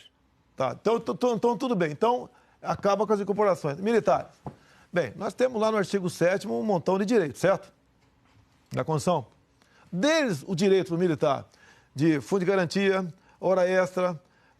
Eu só penso não, peraí, hora extra, greve, dê todos os direitos para os militares, que a gente bota dentro da Previdência. Dê todos os direitos. E o senhor está pensando não, olha só, nisso? O militar, segundo dados do então Estado-Maior das Forças Armadas, ao longo de 30 anos de serviço, o militar, na verdade, trabalha em torno de 45. Dado aqueles tempos de serviço extra, que não são computados para nada. Eu vou voltar para o... E olha só, os militares estão sempre prontos para cumprir qualquer missão, qualquer hora e qualquer local. Como estão no Rio de Janeiro no momento. Candidato. É sempre os militares. Como os militares estão no momento, tá? Lá em Pacaraima, tratando da migração de venezuelanos. A questão é a seguinte, numa reforma da Previdência, uma das ideias é isonomia. Isonomia entre todos os... Tudo bem. Para poder continuar pagando, porque senão não tem. Então, o senhor pretende acabar com os privilégios de algumas corporações? No que depender de mim, sim. E, candidato? Passa pelo parlamento brasileiro, tá ok? É a questão dos militares, por exemplo. Você quer o mesmo salário para todo mundo no final e ao longo da sua carreira, da sua vida laborativa toda, vai continuar como é no momento? Cansei de passar sábado e domingo em operações por aí. Candidato. O Valdo quer acabar de fazer a pergunta da Previdência. Só finalizar a questão da Previdência. O seu economista Paulo Guedes, ele está propondo então, um novo modelo de reforma da Previdência, que é um modelo, sair desse modelo atual de repartição para modelo de capitalização. Como é que funcionaria esse modelo de capitalização no seu governo? Olha só, ele vai pegar a juventude, né, que for voluntária entrar nesse modelo, ele vai colaborar, contribuir com esse novo modelo. Tá certo? Ele vai ter uma poupança dele. É dele a poupança. Tá? Até ele não resolve o déficit. Essa previdência que está aí vai quebrar. Vai quebrar. Agora, a gente está propondo medidas, alguns querem tem que ter um remédio cavalar para resolver o assunto. Nós temos um filtro chamado parlamento. Tá? E nós temos que ter responsabilidade para buscar a maneira de resolver, nem que seja por partes, mas para atingir o mesmo objetivo. Você vê, hoje em dia o servidor público, o homem, se aposenta com 60 de idade, 35 de contribuição. Se o Temer agora conseguir botar 61 de idade e 36 de contribuição, quem assumir o ano que vem passa para 62 e 37. E vai resolvendo isso. Afinal de contas, na proposta inicial do Temer, era para, se não me engano, 2030. Você pode até atingir o mesmo objetivo. E tem como fazer uma mensuração ao longo do processo no que está dando certo e o que está dando errado. Candidato, esse ano a gente teve uma greve dos caminhoneiros, uma paralisação que afetou o país. O presidente Michel Temer deu como solução um subsídio para o óleo diesel. Esse subsídio acaba no dia 1º de janeiro de 2019. Aí eu lhe pergunto, qual vai ser a solução em relação à questão do diesel a partir do 1º de janeiro de 2019? Como é que ele vai ser corrigido? Vamos lá, eu vim acompanhando o caso dos caminhoneiros há 2 anos. Tá?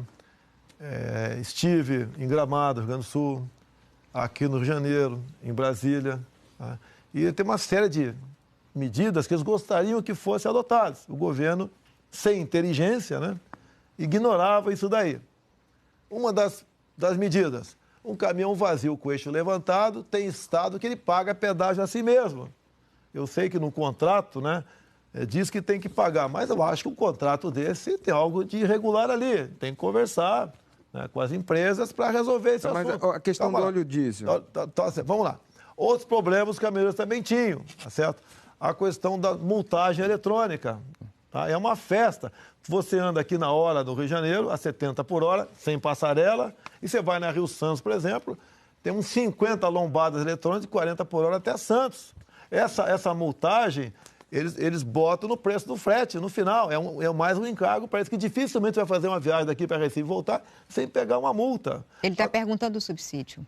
Nós somos contra o subsídio. Você pode ver, olha, Miriam... Então é isso, no dia 1º de janeiro, isso que ele está perguntando. Responde a pergunta dele. O preço do combustível é caro, dado aos impostos.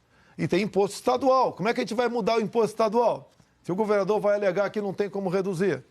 Tá certo? Esses problemas... Então, o senhor retira o subsídio? Inclusive, inúmeros.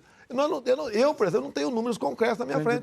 Até a questão da Previdência, tem números que bate diferente dos mais variados órgãos. É sindicato, é governo federal, é político que vem aqui falar o número. O candidato, que fala é só para eu entender, o senhor vai retirar o subsídio do óleo diesel? Se for eleito? Olha, o preço do combustível não pode continuar como está aí. Tá? Informações que eu tenho, se são verdades eu não sei. O preço do óleo diesel sai por mais ou menos 90% lá no final na refinaria, 90 centavos. E o governo, eu acabei de ver na Globo News lá embaixo, um lucro monstruoso da Petrobras. Então, qual a solução? Mas espera aí, quem é que faz o preço da Petrobras? Ninguém quer dar canetada em lugar nenhum aqui. Mas, pelo que me consta, não sei se é verdade, tá? A Petrobras, que está lá por 90 centavos ali do óleo diesel, bota 150% de majoração no preço do óleo diesel. Aí vai para a ponta da linha esse preço absurdo que está aí. Será que não pode ser menor um pouquinho esse percentual? Você não tem saída. Você pode ver, quando você vai para a gasolina, né? Aqui no Rio de Janeiro, cada litro de gasolina que você bota de ICMS é em torno de R$ 1,60.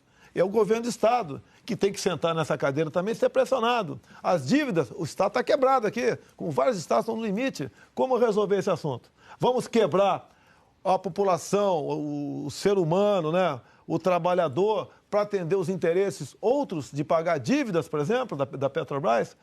Então não será preço livre. Não será preço livre. Você não tem uma solução mágica para isso. O que eu quero é que não entender pode se vai ser intervencionismo ou preço livre. Não pode ser. Mas quem vai... Então vamos privatizar a Petrobras. Essa que é a minha pergunta. Se não tiver uma solução, eu sugiro a privatização da Petrobras. Acaba com esse monopólio estatal. E ponto final. Então o recado que eu dou para o pessoal da Petrobras, vamos ajudar a buscar soluções, senão eu ou um outro qualquer vai privatizar. Ponto final. Mas o senhor internamente... Internamente não sou favorável. Mas se o senhor admite que pode privatizar? Oi? O senhor admite que pode privatizar? Se não tiver solução, tem que privatizar. Mas aí não é um desígnio estratégico? Não é um pouco maior Eu entendo que a Petrobras é estratégica. Por isso, não gostaria de privatizar a Petrobras. Tá? Esse é o sentimento meu. Agora, se não tiver solução, não tiver um acordo, você não vai ter outro caminho. E Banco do Brasil, Caixa, como é que o senhor vê? Quem vai financiar, por exemplo, a produção rural? Se for o Banco do Brasil, produtor rural. Com que taxa daí? Você vai entregar para basicamente um oligopólio, aí, um meia dúzia de banqueiros vão tomar conta disso? Você vê, o pessoal, o homem do campo, ele é pressionado de tudo quanto é forma. Está no Senado uma proposta para modificar a Lei Candir, para cobrar ICMS dos commodities do campo. Cada governador pode botar ali 2, 3, 4, 5, 6%. Então o senhor vai manter o Banco do Brasil estatal? Pretendo, eu acho como estratégia. Banco do Brasil, Caixa Econômica. E a Caixa Econômica? Entendo como estratégia. Correios? Entendo como estratégico. O senhor admite algum ramo de privatização fora a Petrobras, se for necessário? Nós temos Não sei se essa pergunta o senhor fez para mim. Tem em torno de 147 estatais no Brasil. Correios, por exemplo. Não, Correio já falou. O Correio não tem, lamentavelmente, não tem jeito o Correio, né? Tá, não é só o Correio. No governo do PT foram criados em torno de 50 estatais. Acredito que quase todas, né? Se serviram basicamente para alocar companheiros. Ela tem que deixar, no meu entender, você tem que extinguir. Às vezes nem privatizar, extinguir, que ninguém vai querer comprar. Até a nossa TV oficial está em torno de 1 bilhão por ano. Quem que está lá? Companheiros da imprensa, gastando R$1 bilhão por ano. Você tem que deixar de existir, com traço de audiência. Ninguém assiste. Isso é uma coisa, mas a Petrobras, eu confesso que me impressiona um pouco a maneira como o senhor admite privatizá-la. Assim, olha, se não deu certo, privatiza. Mas se não tiver outro caminho, nós temos que ter um combustível com um preço compatível. O Paulo Guedes fala, olha, tem que ser livre o preço. Olha só, eu converso com o Paulo Guedes, tá? Se você privatizar a Petrobras e deixar outras empresas entrar no Brasil, vai ter a livre concorrência aqui, com toda certeza. Isso pode acontecer. Tá ok? Ok, nós vamos fazer a central das eleições, faz um rápido intervalo, voltamos já para o segundo bloco da entrevista com Jair Bolsonaro, candidato à presidência da República pelo PSL.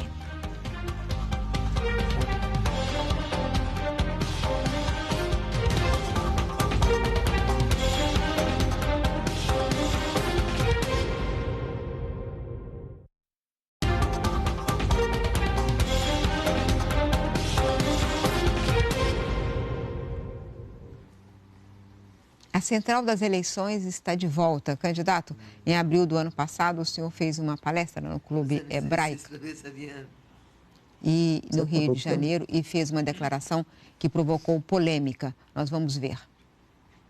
Eu fui com meus 3 filhos. Foram 4, outro foi também, foram 4. Eu tenho um quinto também. O quinto eu dei uma fraquejada, né? Foram 4 homens, a quinta deu uma fraquejada, veio uma mulher. Sadi. Candidato, a gente viu essa declaração agora ali. O senhor acha a mulher uma subcategoria? Olha só, eu fiz uma brincadeira. É comum entre homens... Com essa declaração. Espera aí, deixa eu falar. É comum entre nós homens, tá? O elemento é muito namorador, por exemplo, né? Daí vem uma menina, ele fala... eu vou ser fornecedor, não vai ser mais consumidor. É brincadeira. Você viu meu semblante brincando ali? Mas essa declaração machista foi uma brincadeira. Eu respeito as mulheres. Essa minha filha arrebentou com o meu coração. Deixa eu falar uma coisa para o senhor. Essa declaração não é a única declaração machista do senhor. A gente tem acompanhado outras. O senhor já falou, por exemplo, que a mulher, aspas, do senhor, deve ganhar salário menor porque engravida. Qual é a fonte disso aí? Posso terminar? Não. Termina. O senhor deixa eu terminar, obrigado. Quando ela voltar da licença maternidade, vai ter mais um mês de férias. Ou seja, trabalhou 5 meses em um ano, fecha aspas. O senhor sabe, o senhor está fazendo campanha, é candidato à presidência da República, que a mulher, de fato, ganha menos hoje no Brasil do que o homem. O senhor também sabe, eu tenho certeza, que hoje 40% dos lares são chefiados por mulher. Como o senhor espera conquistar o voto feminino com essas declarações? Não procede essa informação. Eu dei uma entrevista... O senhor deu essa entrevista ao jornal Zero Hora em fevereiro de 2015. Cadê o áudio? Cadê o áudio? Gravam tudo. O senhor já explicou essa declaração várias vezes. Vamos lá. Eles me entrevistaram, queriam saber por que a mulher ganha menos do que o homem. E eu tenho pesquisas, consultei, corri atrás, o assunto era acertado. E essa declaração não é da minha boca, botaram na minha conta. Isso pesquisa que diz. Agora... infelizmente, é uma realidade. Candidato, agora, o senhor se fosse uma bandeira já explicou essa declaração. Não, se fosse uma bandeira minha, eu teria discursado no tribuna da Câmara. Um pedaço de papel, como, por exemplo, o Lauro Jardim fez uma matéria esses dias. Olha só, espera um pouquinho. É que eu queria focar nessa, candidato. Espera aí, eu vou te explicar. Eu dei uma palestra e foi ouvido... Quem me questionou forçou... É o jornalista, fugiu o nome dele aqui. Ele me entrevistou, Augusto Nunes, me entrevistou numa terça-feira. 2.000 pessoas na frente em São Paulo. Imprensa ali do estado todo. Terça-feira. No domingo, o Lauro Jardim publica, na sua coluna, que a minha solução para resolver o crime na Rocinha era jogar papéis, se bandidos não se entregassem, metralhar a Rocinha toda. Ele não se retratou. E eu estou... Deixa eu falar. Eu estou me explicando sobre isso em vários locais do Brasil. O próprio Augusto Nunes disse que isso não aconteceu. Esse papel, esse jornalista prestou esse trabalho. Mas o senhor já explicou esta declaração. Mas o senhor acabou de dizer que, infelizmente, é uma triste realidade. Tá. Então, acabou de dizer. Podemos desenvolver esse acabou tema, de dizer. que o senhor acabou de confirmar. Mas olha só. Se esse problema existe há tanto tempo, eu sou acusado pela esquerda, massacrado em cima disso, por que o PT não resolveu o problema? Mas olha só. Não, mas a gente está perguntando para o senhor, candidato. O senhor é candidato à presidência da República. Se um homem e uma mulher prestam concurso para o público ou para as Forças Armadas, vão ganhar o mesmo salário. Na iniciativa privada, quem define o salário é o patrão. Você não tem como impor X para o homem e isso para a mulher. Você não tem, ou melhor, X para o homem e X para a mulher. Quem decide o salário é quem é o patrão. Você vai em empresas cuja é uma patroa, uma mulher, existe essa distorção. Por que botar na minha conta isso aí? Eu dei uma entrevista, isso nunca fez parte da minha currículo. Porque o senhor disse isso. Não disse, não é verdade. Isso daí eu traduzi. O senhor acabou de dizer, candidato. Pesquisas. O senhor acabou de dizer. Mas eu traduzi pesquisas. Mas é uma realidade, então vamos... não é meu pensamento isso. Então diga lá qual é o seu pensamento, o que o senhor quer fazer para resolver esse problema que é triste. Na iniciativa privada, você não pode interferir. Mas o governo pode dar sinais, dar incentivos, dar estímulos. Em função, você pode ver, tem mulheres patroas, tem muito mais homens contratados do que mulher e tem diferença salarial. Como é que você vai mudar isso daí? Não tem como mudar isso daí. Qual? Agora, não quer dizer, tem como mudar por exemplo, tem muita mulher aqui que é jornalista como você, que talvez ganhe mais do que você. Com certeza. Com toda certeza, pois é. Candidato, e a iniciativa, candidato, não é, e aqui não é um serviço público. Candidato, esse não é um assunto de brincadeira, que é um assunto sério. Tá. O senhor falou que estava brincando sobre ser fornecedor. Isso não é um assunto sério, não é um assunto de brincadeira, é sério para as mulheres. O feminismo é uma coisa séria para as mulheres. Essa desigualdade salarial é grave. O senhor tem alguma proposta para reduzir essas desigualdades? Se você quiser interferir no mercado dessa forma, você vai quebrar de vez.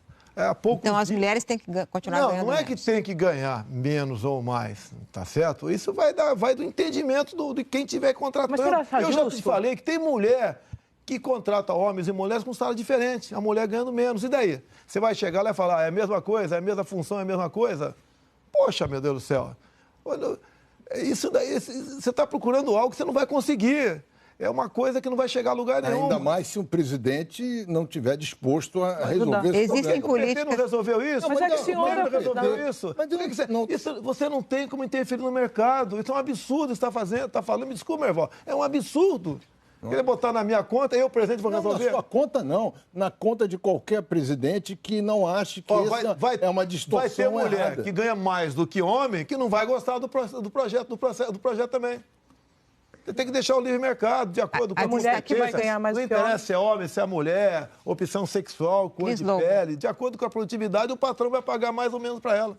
Candidato, é que o senhor trata muitas vezes desse assunto em vários aspectos. Há uma declaração atribuída ao senhor de que feminicídio é um mimimi. O Brasil está vendo, nesse momento, hoje mesmo no noticiário, imagens de um marido batendo na mulher, põe no elevador. Esse caso que aconteceu no Paraná, e aí ele acabou, enfim, a moça morreu, está em investigação, ele é o acusado.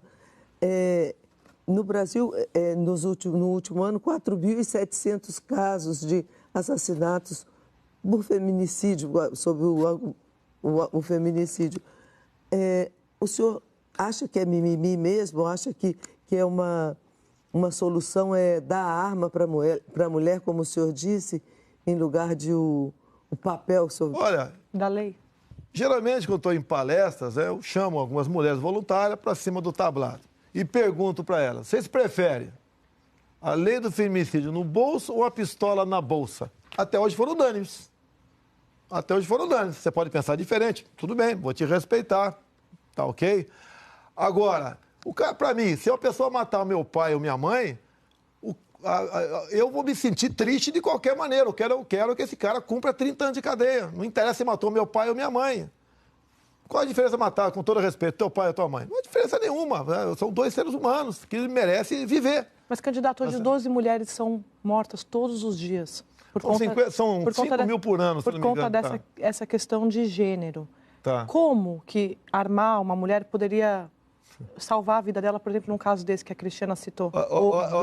Olha só, é caso específico, né? Eu tenho falado muito isso nas minhas andanças pelo Brasil, a mulher do campo. Você vai fazer uma viagem agora aqui, você não sentiria, não sei, né? Você não sentiria mais seguro se pudesse, desde que tivesse habilitado, ter uma arma no teu carro, que seu carro pode furar um pneu na Rio Santos e você ter que trocar. E daí? Se chega alguém para fazer uma maldade contigo, você vai sacar do bolso a lei do feminicídio? Vai dar risada de você. Vai dar risada de você. Você tem que estar em condições... O senhor é contra a lei do feminicídio? Não, não sou. Para mim não tem que ter lei do feminicídio. Não tem que ter. Um crime de 2015, cometer um crime.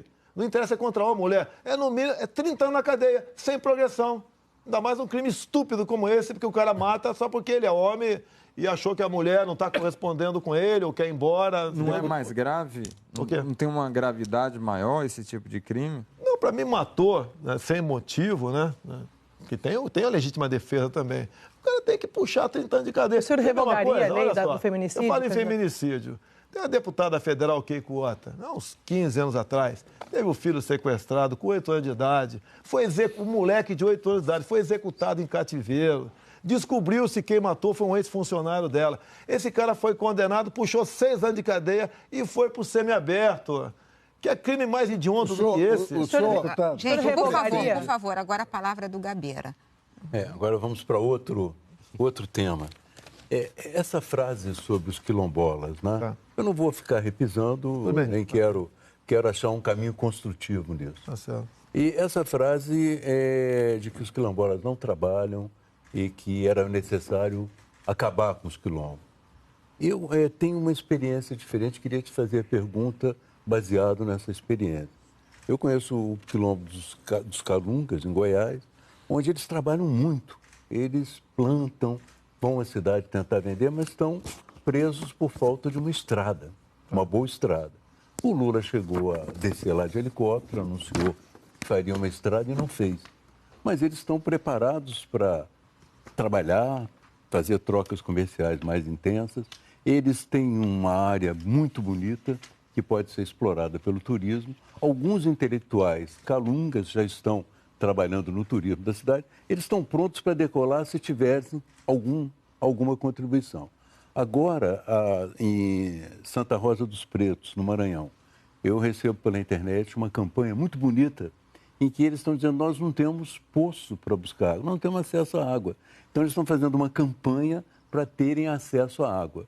Na sua opinião, não seria uma política mais interessante, ao invés de falar em acabar, nós darmos uma possibilidade deles serem autossuficientes economicamente, começar a fazer o jogo do próprio capitalismo, sobreviverem no capitalismo? Gabeira, eu posso ter sido infeliz na frase. Concordo, me penitencio, já me desculpei. Agora, o que acontece? Não, eu fui em quilombola. Eu fui em alguns quilombolas, tá certo? O que eles querem é ter liberdade. E olha que tem quilombola que me apoia. O chefe do quilombola da Paraíba ou do Pará, se não me engano, me apoia abertamente. É o Paulo Quilombola, me apoia abertamente. O que eles querem é liberdade na sua terra. Liberdade. Eles querem até, se for o caso, vender a sua terra. Tá? Eles querem exatamente isso daí. Eles querem quase que uma nova lei áurea para si. E o governo não pode continuar gastando de forma indefinida com eles, tá certo? Eles têm que dar independência para trabalhar e serem produtivos, mas são impedidos também. Mas quer dizer que, na sua opinião, é possível, então, fazer com que eles se desenvolvam economicamente. É isso que é importante. E esperamos, o Gabeira, uma coisa muito importante agora, que o Supremo está para decidir, para esses próximos dias, a questão do marco temporal. O que está definido, tá certo? Que você não pode se criar mais reservas indígenas no Brasil, a não ser aquelas detectadas até por ocasião da Constituição. E o governo quer ampliar o prazo. Tá? Essas invasões de terra patrocinada pelo CIMI, até pela FUNAI, em fazendas no Brasil, em especial o Mato Grosso do Sul, vai se avolumar. Não, mas eu estou falando dos quilombos ainda. Não, tudo bem, mas tem a ver. Vai valer para os quilombolas também. Vai valer para os quilombolas também. Agora, o Brasil não pode continuar... Você pode ver... O Brasil tem mais da metade do seu território demarcado, contra terra indígena, Parque Nacional, quilombola, área de proteção ambiental, etc. Um montão de coisa. O Brasil está se inviabilizando tocante a isso aí. Quilombolas, eles querem, como o TIV Israel, né, trouxe essa proposta para cá, eles querem transformar os quilombolas em quilombutes. Eles querem fazer isso aí. Agora, hoje em dia, eles estão presos dentro da sua terra. Sim, mas o interessante, então, não é acabar com, não, mas precisa acabar, não. Um outro caminho. Aceito a tua sugestão, tá certo? Não precisa acabar outro caminho, você tem razão. E para que se desenvolva. E até, Gabriela, se quiser vender, que venda a sua terra.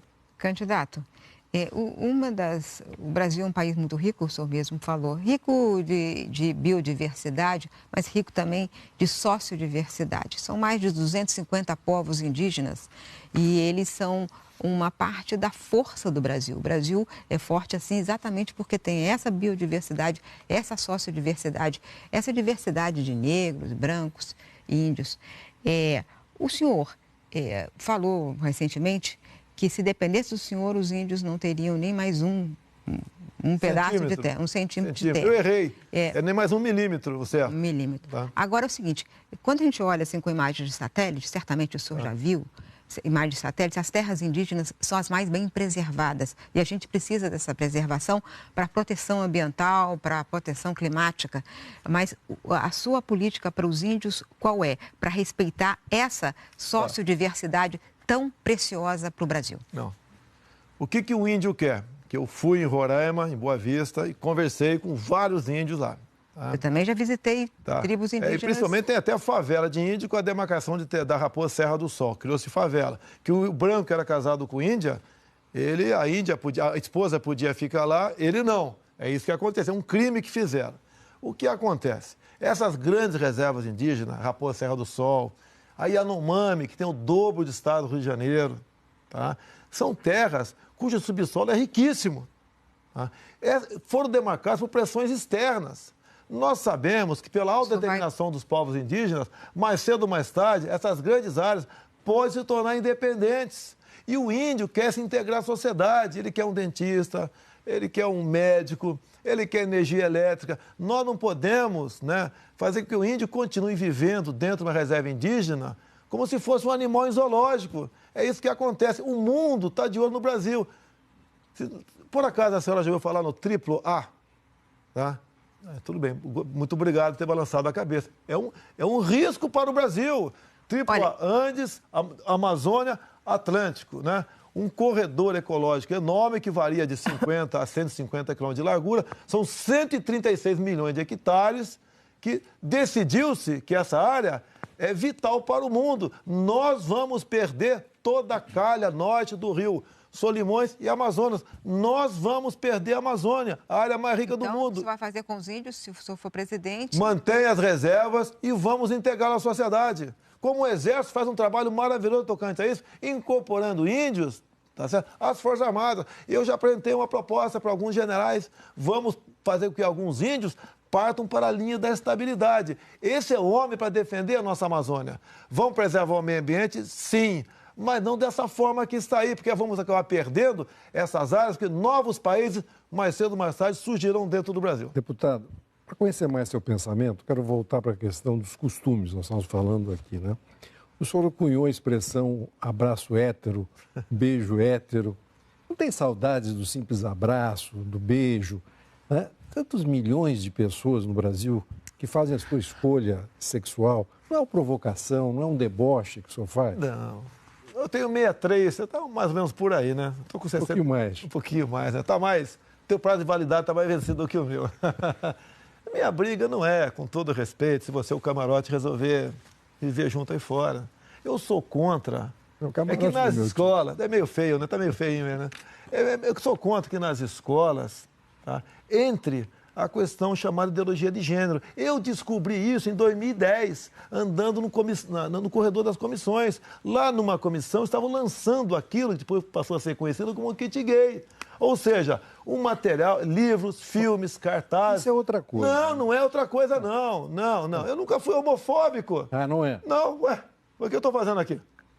Tá? Eu nunca fui homofóbico. Então, o que acontece? Eu não posso admitir que crianças com 6 anos de idade assinam filmes como Encontrando Bianca, Probabilidade, onde meninos se beijam meninas se acariciam para combater a homofobia.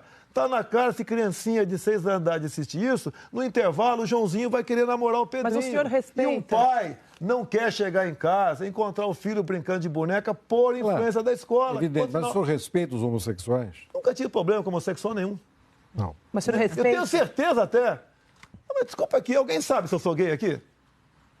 Isso não é uma coisa que o senhor fala tanto em beijo hétero e tal, que às vezes o Freud vem a tá vendo? Eu desconfio de você também, pô. Candidato.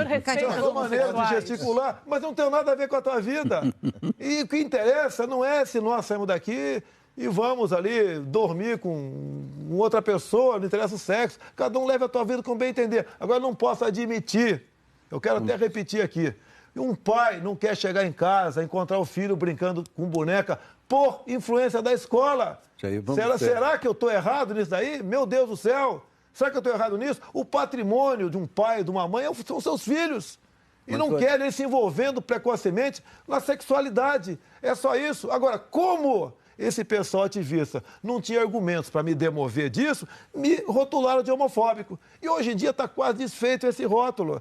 O que tem de gay, páginas de direita gay no Brasil, como Smith House em São Paulo, tá certo? Tem tantos. Candidato. Hoje em dia eu acho, eu sou capaz de comprovar que entre os gays eu ganho. Eu sei o mais votado.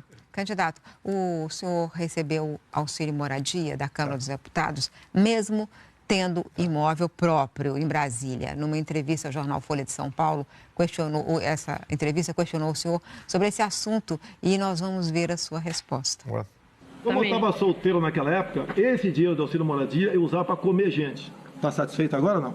Você está satisfeito agora? Estou satisfeito com a sua resposta. Não, porque essa resposta que você merece. Camarote. Exato. O senhor acha ético, moral, usar dinheiro público, dinheiro do auxílio moradia para esse objetivo? Se fosse para dar, estaria bom, não teria problema, né?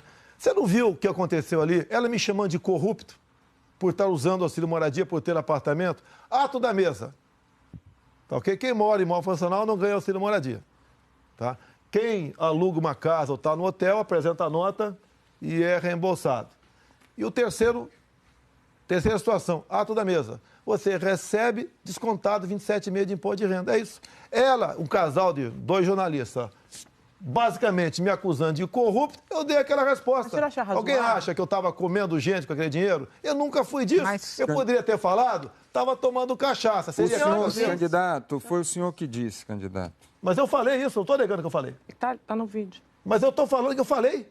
Eu não estou negando que eu falei. O senhor acha razoável essa resposta? Uma resposta ali com sangue quente. Se eu te chamar de corrupta, né, a situação que eu estava vivendo. Inclusive, estavam lá em Mambucaba, onde encontraram, né, uma funcionária fantasma minha. Já falei isso aqui, né? Já falou isso aqui. E o Camarote quer fazer mais uma pergunta. São Paulo não mostrou a minha mansão. Não tirou fotografia, mostrou a minha mansão. Que, segundo ilações, vale 10 milhões de reais. Agora, aquela resposta, cabeça quente, eu sou ser humano, igual o pessoal, vocês aqui... E igual quem está assistindo televisão, sou ser humano. Camarote.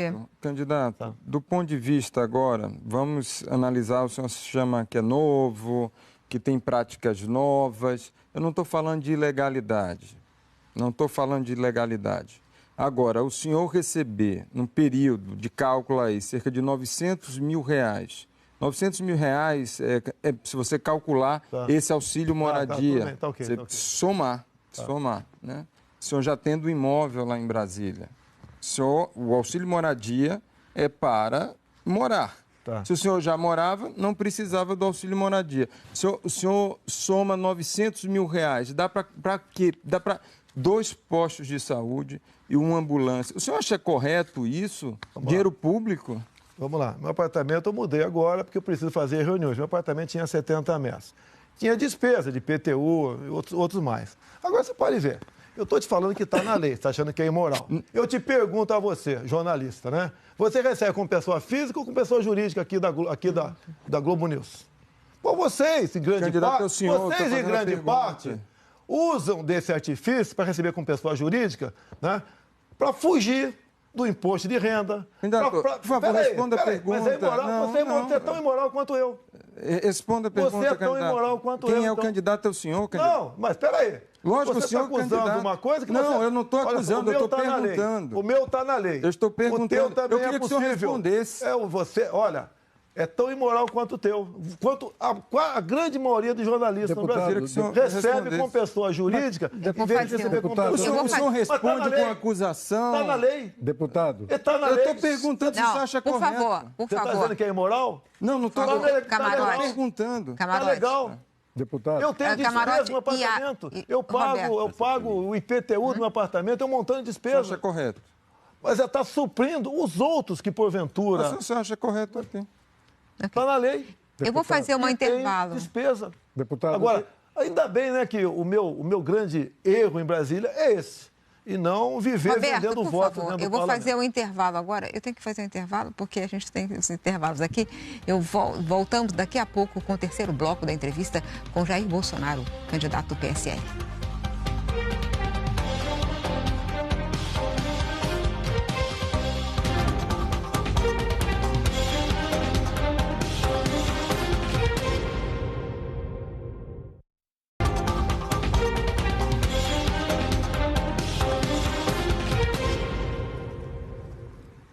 A central das eleições de volta e quem começa fazendo a pergunta é Mário Sérgio Conte. Candidato, o senhor deu uma declaração falando, aspas, eu abomino a tortura. Mas, em algumas situações, o senhor admitiu o uso, não usou a palavra tortura, mas usou maus tratos, alguma coisinha, talvez com uma certa ligeireza no caso da tortura, que é um ato físico. Mas eu não quero falar do passado, eu quero falar do futuro. Se o senhor for eleito presidente... Olha, o Brasil é signatário de tratados e acordos internacionais. O último é o Pacto de São José da Costa Rica, que se refere à Carta da OEA e à Carta de Fundação da ONU, que classificam a tortura como condenável, abominável, indigna da conduta humana. Como é que o senhor vai tratar do tema tortura caso seja presidente? Mantendo os tratados, sendo radicalmente contra, punindo, ou com esse tom que o senhor está dando meio ameno de vez em quando? Olha, a palavra tortura cai em mim por ser militar. Não, estou falando outra coisa. É inadmissível a tortura. Eu abri falando isso. Não. Na própria Câmara, né? Eu cheguei em 91, capitão do Exército. Não sei se o Gabeira estava lá. Tá? Cheguei em 94. Então, Gabeira, tinha um montão de ex-preso político, anistiado, etc., que o pessoal olhava para mim com muito carinho. E ali começou-se a discutir já, muitos falavam em rever ali da anistia, não começou a Comissão da Verdade, foi mais tarde um pouquinho ainda, a Comissão de Anistia, etc. E ali, tá certo, nesses embates, tá, falavam coisas que não eram verdade, queriam se vitimizar. Algumas eram, outras não. E daí as caneladas minhas aconteceram lá dentro. Entrou a palavra tortura, falei, isso que dá torturar não matar. Mas foi num flagror de uma briga parlamentar. Respondi processo por isso injustamente, porque eu tenho imunidade para falar o que eu quiser, mesmo que seja a maior besteira do mundo. Mas obrigado pela oportunidade, realmente é inadmissível. O senhor defende... Mas e no futuro? O senhor presidente mantém os tratados, vai punir com rigor a tortura? Já está na lei, né? O senhor defende algum tipo de violência em interrogatórios? O senhor defende algum tipo de violência em interrogatórios? No passado eu falei algo parecido com isso, né? A questão de... Era comum sequestro no Rio de Janeiro. Lembro desse sequestro no Rio de Janeiro. Você deu um exemplo hipotético, discutindo. Você tem um garoto sequestrado que depende de um medicamento que vai morrer, e você pega o cara no orelhão, telefonando, e o cara não quer falar onde está o cativeiro. Tá? O que você tem que fazer com esse cara? Vai falar ou não vai? Vai usar o uso excessivo da força ou não? Porque a família está sendo torturada, aquela criança pode morrer. Qual tratamento tem que dispensar? É uma questão difícil. E naquele momento eu falei que ele tinha que abrir a boca, não interessa como. Deputado, contra todas as evidências, né? Inclusive os historiadores mais importantes, é claro que houve ditadura no Brasil, o senhor nega, né? Como é que nós podemos imaginar que o senhor presidente da República não vai fazer atos, aspas, ditatoriais, já que o senhor não considera que houve ditadura no Brasil? Olha, quem sempre quis o controle social da mídia foi o PT, não fui eu. Okay? Você pode ver, uma das marcas da ditadura é ter uma imprensa única. A TV Globo nasceu em 65, a revista Veja nasceu em 68. Agora me permite uma coisa aqui, por favor. Sim. Eu quero aqui elogiar, saudar a memória do senhor Roberto Marinho. Tá? Editorial de capa do Jornal Globo, de 7 de outubro de 1984. Abre aspas, senhor Roberto Marinho, abre aspas. Participamos da Revolução de 1964, identificados com os anseios nacionais de preservação das instituições democráticas, ameaçadas pela radicalização ideológica, distúrbios sociais, greves e corrupção generalizada. Fecha aspas. O senhor Roberto Marinho, o senhor acha que ele foi um democrata ou um ditador? O senhor... Acabei de falar. Por favor, me responda. Não, ele é um democrata ou um ditador? Eu vou lhe perguntar. O senhor, houve ditadura no Brasil ou não houve ditadura no Brasil? Período de exceções. Você pode ver, falar em fechar o Congresso, tá certo? O que é o Congresso fechado? O senhor não fecharia o Congresso? Olha só, o que é um Congresso fechado? Mais ou menos 10 meses, mais ou menos, total. Não tinha nenhum cabo na porta, ninguém entra, ninguém sai. O Congresso não produzia leis. Sim. Fechado. Candidato, com Sarney seu governo. Com Sarney para cá. O Congresso tem fechado por mais de 10 anos por medida provisória. O que foi mais violento que o Congresso? Aquele período lá, 10 meses milhares ou 10 de exilados, centenas de caçados. Candidato, o importante é saber o seguinte, não é o passado, mas... futuro? É o futuro. Num governo seu, essa pergunta, a essência da pergunta do Roberto Dávila, que eu gostaria que o senhor respondesse. Num governo seu, que risco há de se repetir esses atos do passado que o senhor acha que não são ditatoriais? Senhora Miriam, zero. Zero. Era um momento diferente, era uma outra época que aconteceu aquilo lá. Nós tínhamos a Guerra Fria. A senhora sabe que não houve 31 de março, né? Houve 2 de abril. Tá? Quem caçou o João Goulart foi o Congresso Nacional, por aclamação. Dia 11, depois, teve eleições presidenciais. À luz da Constituição, Castelo Branco foi eleito, inclusive com voto de Luiz Guimarães. Roberto. É história. E costumo perguntar muitas vezes, né? Perguntar para o Gabeira aqui.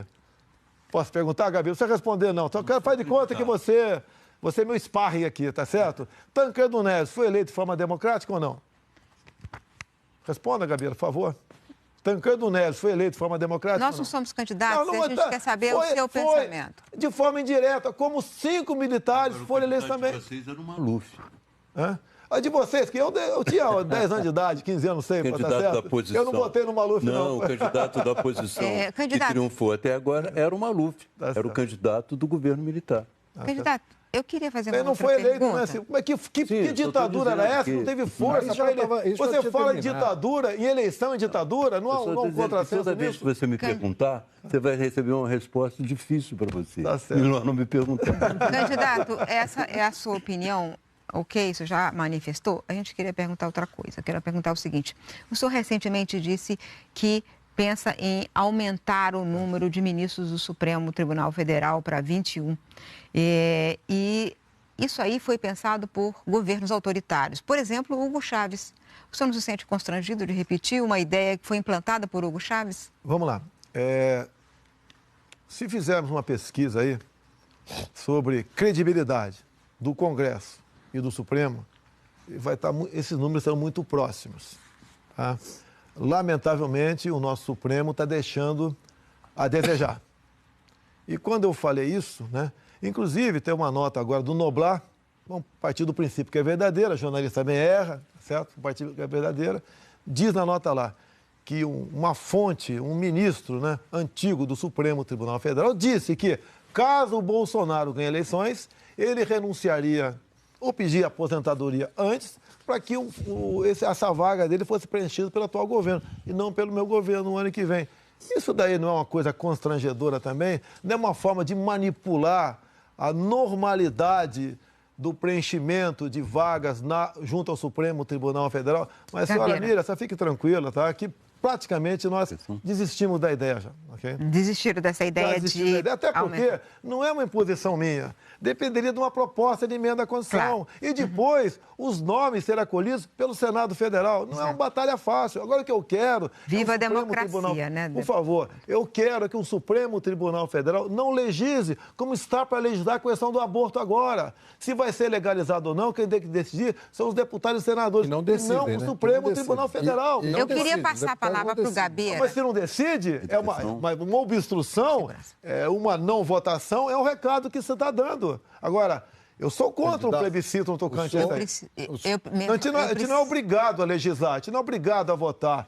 Muita gente, entre a opção, não vota nada lá. Agora, essa questão do aborto, se for decidido um dia, que seja o parlamento, que lá é o local de decidir essas questões. O Gabeira tem uma pergunta. Para questões realmente importantes da educação.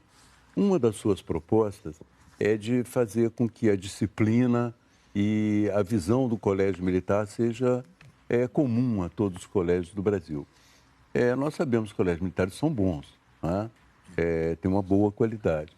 Mas, hoje em dia, a educação na Finlândia, por exemplo, a preocupação maior é preparar as pessoas para aprender a aprender, para serem criativos, para estarem preparados para o mercado de trabalho.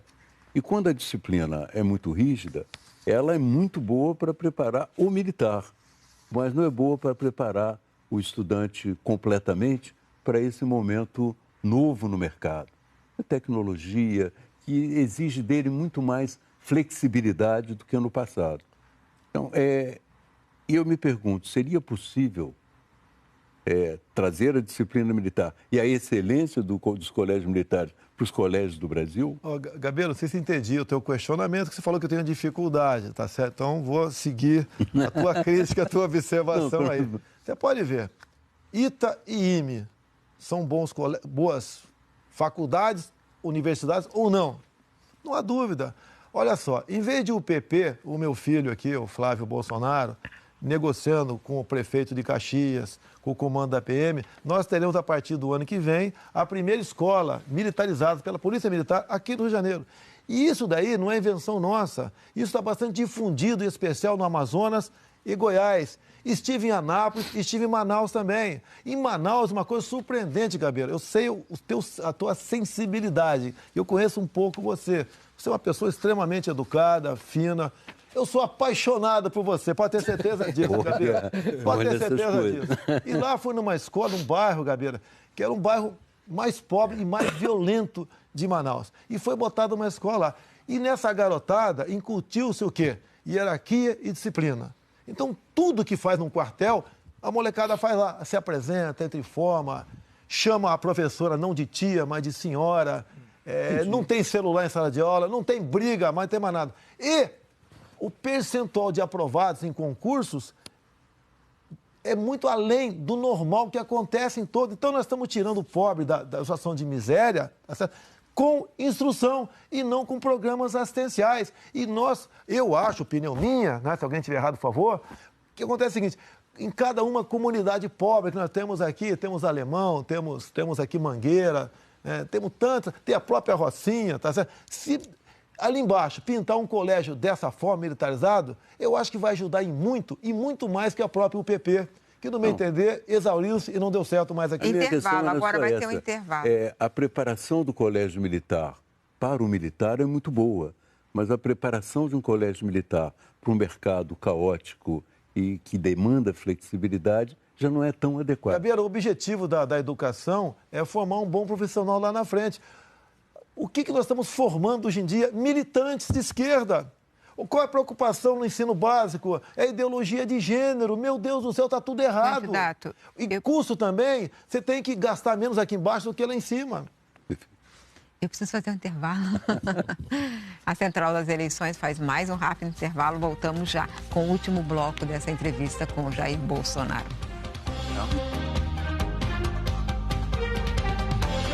Como eu estava solteiro naquela época...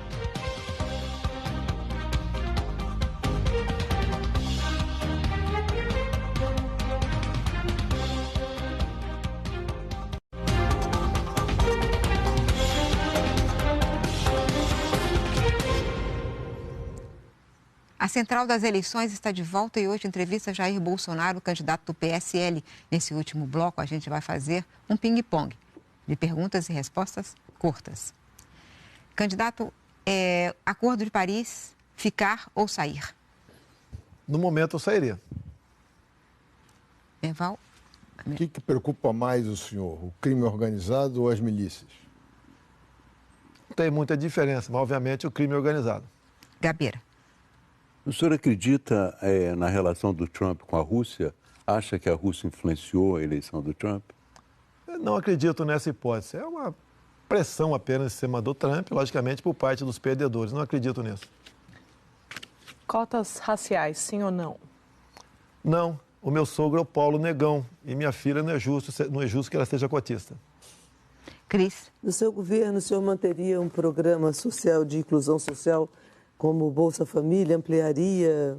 Qual o seu projeto para essa população? Mantenha o Bolsa Família com responsabilidade, né? Buscando afastar fraudes, tá certo? Agora, tem muita gente que precisa disso. Seria um ato de desumanidade você acabar com o Bolsa Família. Roberto Dávila. Veja como, às vezes, o preconceito, né, destrói uma relação. Né? O senhor ficou 2 horas e meia numa cadeira vermelha. Se sentiu bem? As cores do Exército são vermelho e azul. O vermelho não é do PT. Até o PT nasceu em 1980.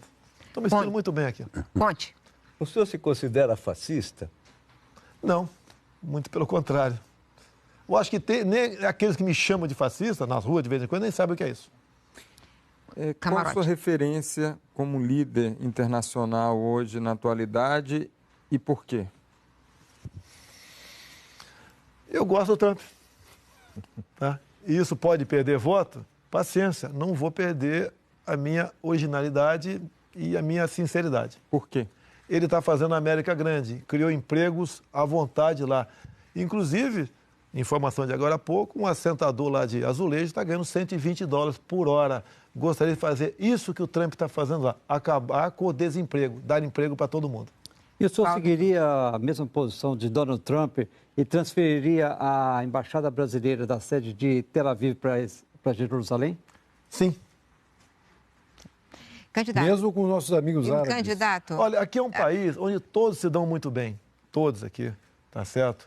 Mas lá não é diferente. temos problema. Lá é diferente, mas eu sou apaixonado pelo Estado de Israel e me dou muito bem com os outros, né? Árabes, sírios, sem problema nenhum. O Ministério da Saúde, quem o senhor colocaria se o senhor fosse eleito?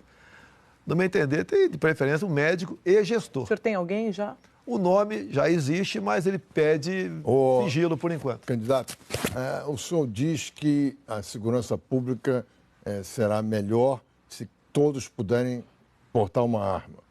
E há estudos internacionais mostrando que, ao contrário, a liberação das armas aumenta os homicídios. O senhor continua achando que deixar todo mundo se armar é uma solução? Primeiro, se a arma ocorresse uma explosão de mortes, os Estados Unidos seria o país mais violento do mundo. Eu quero que o referendo... Mas os Estados Unidos é um país violentíssimo, é o país que tem mais gente presa. Eu queria que a violência que existe nos Estados Unidos viesse para cá. Agora, eu quero fazer valer o referendo 2005. Não sou eu que... Tem que ser respeitado a vontade daquelas pessoas que decidiram por ter o direito à posse de arma de fogo. O que é posse? Com alguns requisitos, você comprar uma arma e ter na tua casa. O senhor, a gente vê na internet, vai para os aeroportos, centenas, milhares de pessoas, a maioria homens, né, lhe agarrando, botando nas costas, né? Quando o senhor e lhe chamam de mito, né? Quando o senhor chega em casa, olha no espelho, o senhor ri ou fica preocupado? Não, eu respeito. Eles me tratam carinhosamente de mito, né? Eu até costumo dizer, talvez, como meu apelido de infância, dada a minha canela, né, ser branca, parecido com parmito, era um dos apelidos meus, talvez esquecer o par, que também sou parmeirense, e me chamam de mito. É uma maneira carinhosa. Antes isso do que outros adjetivos que outros políticos recebem quando dão mole em aeroportos. Candidato, agora nós vamos para a última pergunta. A pergunta que a TV Globo tem feito no Brasil inteiro, a todos os brasileiros. Que Brasil o senhor quer para o futuro? Eu quero um Brasil onde tenhamos um só povo, né? Um país sem divisões de brancos, negros, héteros e homos, ricos e pobres, nordestinos e sulistas. Eu quero um Brasil onde se respeite a família acima de tudo, que é a base da sociedade. Eu quero um Brasil onde a criança seja respeitada em sala de aula. Eu quero um Brasil menos violento e com mais emprego. Eu quero um Brasil negociando com o mundo todo sem o viés ideológico. Eu quero um Brasil que invista em pesquisa, em desenvolvimento, para explorarmos nossa biodiversidade e agregue valor em nossos outros recursos minerais que nós temos aqui. Eu quero um Brasil sorridente, que se abra para o turismo, dado a condições de segurança e infraestrutura. Nós temos tudo, mas tudo para sermos uma grande nação. O que precisamos para chegar lá? Precisamos, sim, de um homem ou de uma mulher que seja honesto, seja patriota e tenha Deus no coração. É esse o Brasil que eu quero para todos nós. E se essa for a vontade de Deus, eu tenho certeza que cumprirei essa missão ao lado do povo brasileiro. Obrigada, candidato. Essa primeira semana da nossa Central das Eleições está terminando agora. Se você perdeu alguma das nossas entrevistas, não perca amanhã a Globo News. Vai reexibir todas elas, na íntegra, a partir das 8 da manhã. E eu quero fazer um outro convite. Nas próximas semanas e até o fim do segundo turno das eleições, nós teremos sempre, todo fim de noite, aqui na Central das Eleições, uma cobertura especial. Debates, entrevistas, análises, pesquisas, tudo sobre as eleições. Fique com a gente, porque a Globo News nunca desliga. Eu agradeço mais uma vez ao candidato Jair Bolsonaro. Muito obrigada, candidato. Boa noite e um ótimo fim de semana. Aqui eu vou ter 2 ministros nessa sala, hein? Um minuto, por favor. Se não puder, dessa vez que ele vai conseguir o ministério, não.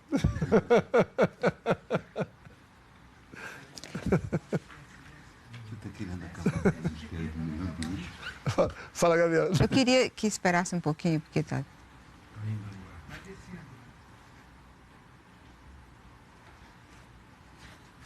Vou dar um abraço reto no Gabriela agora.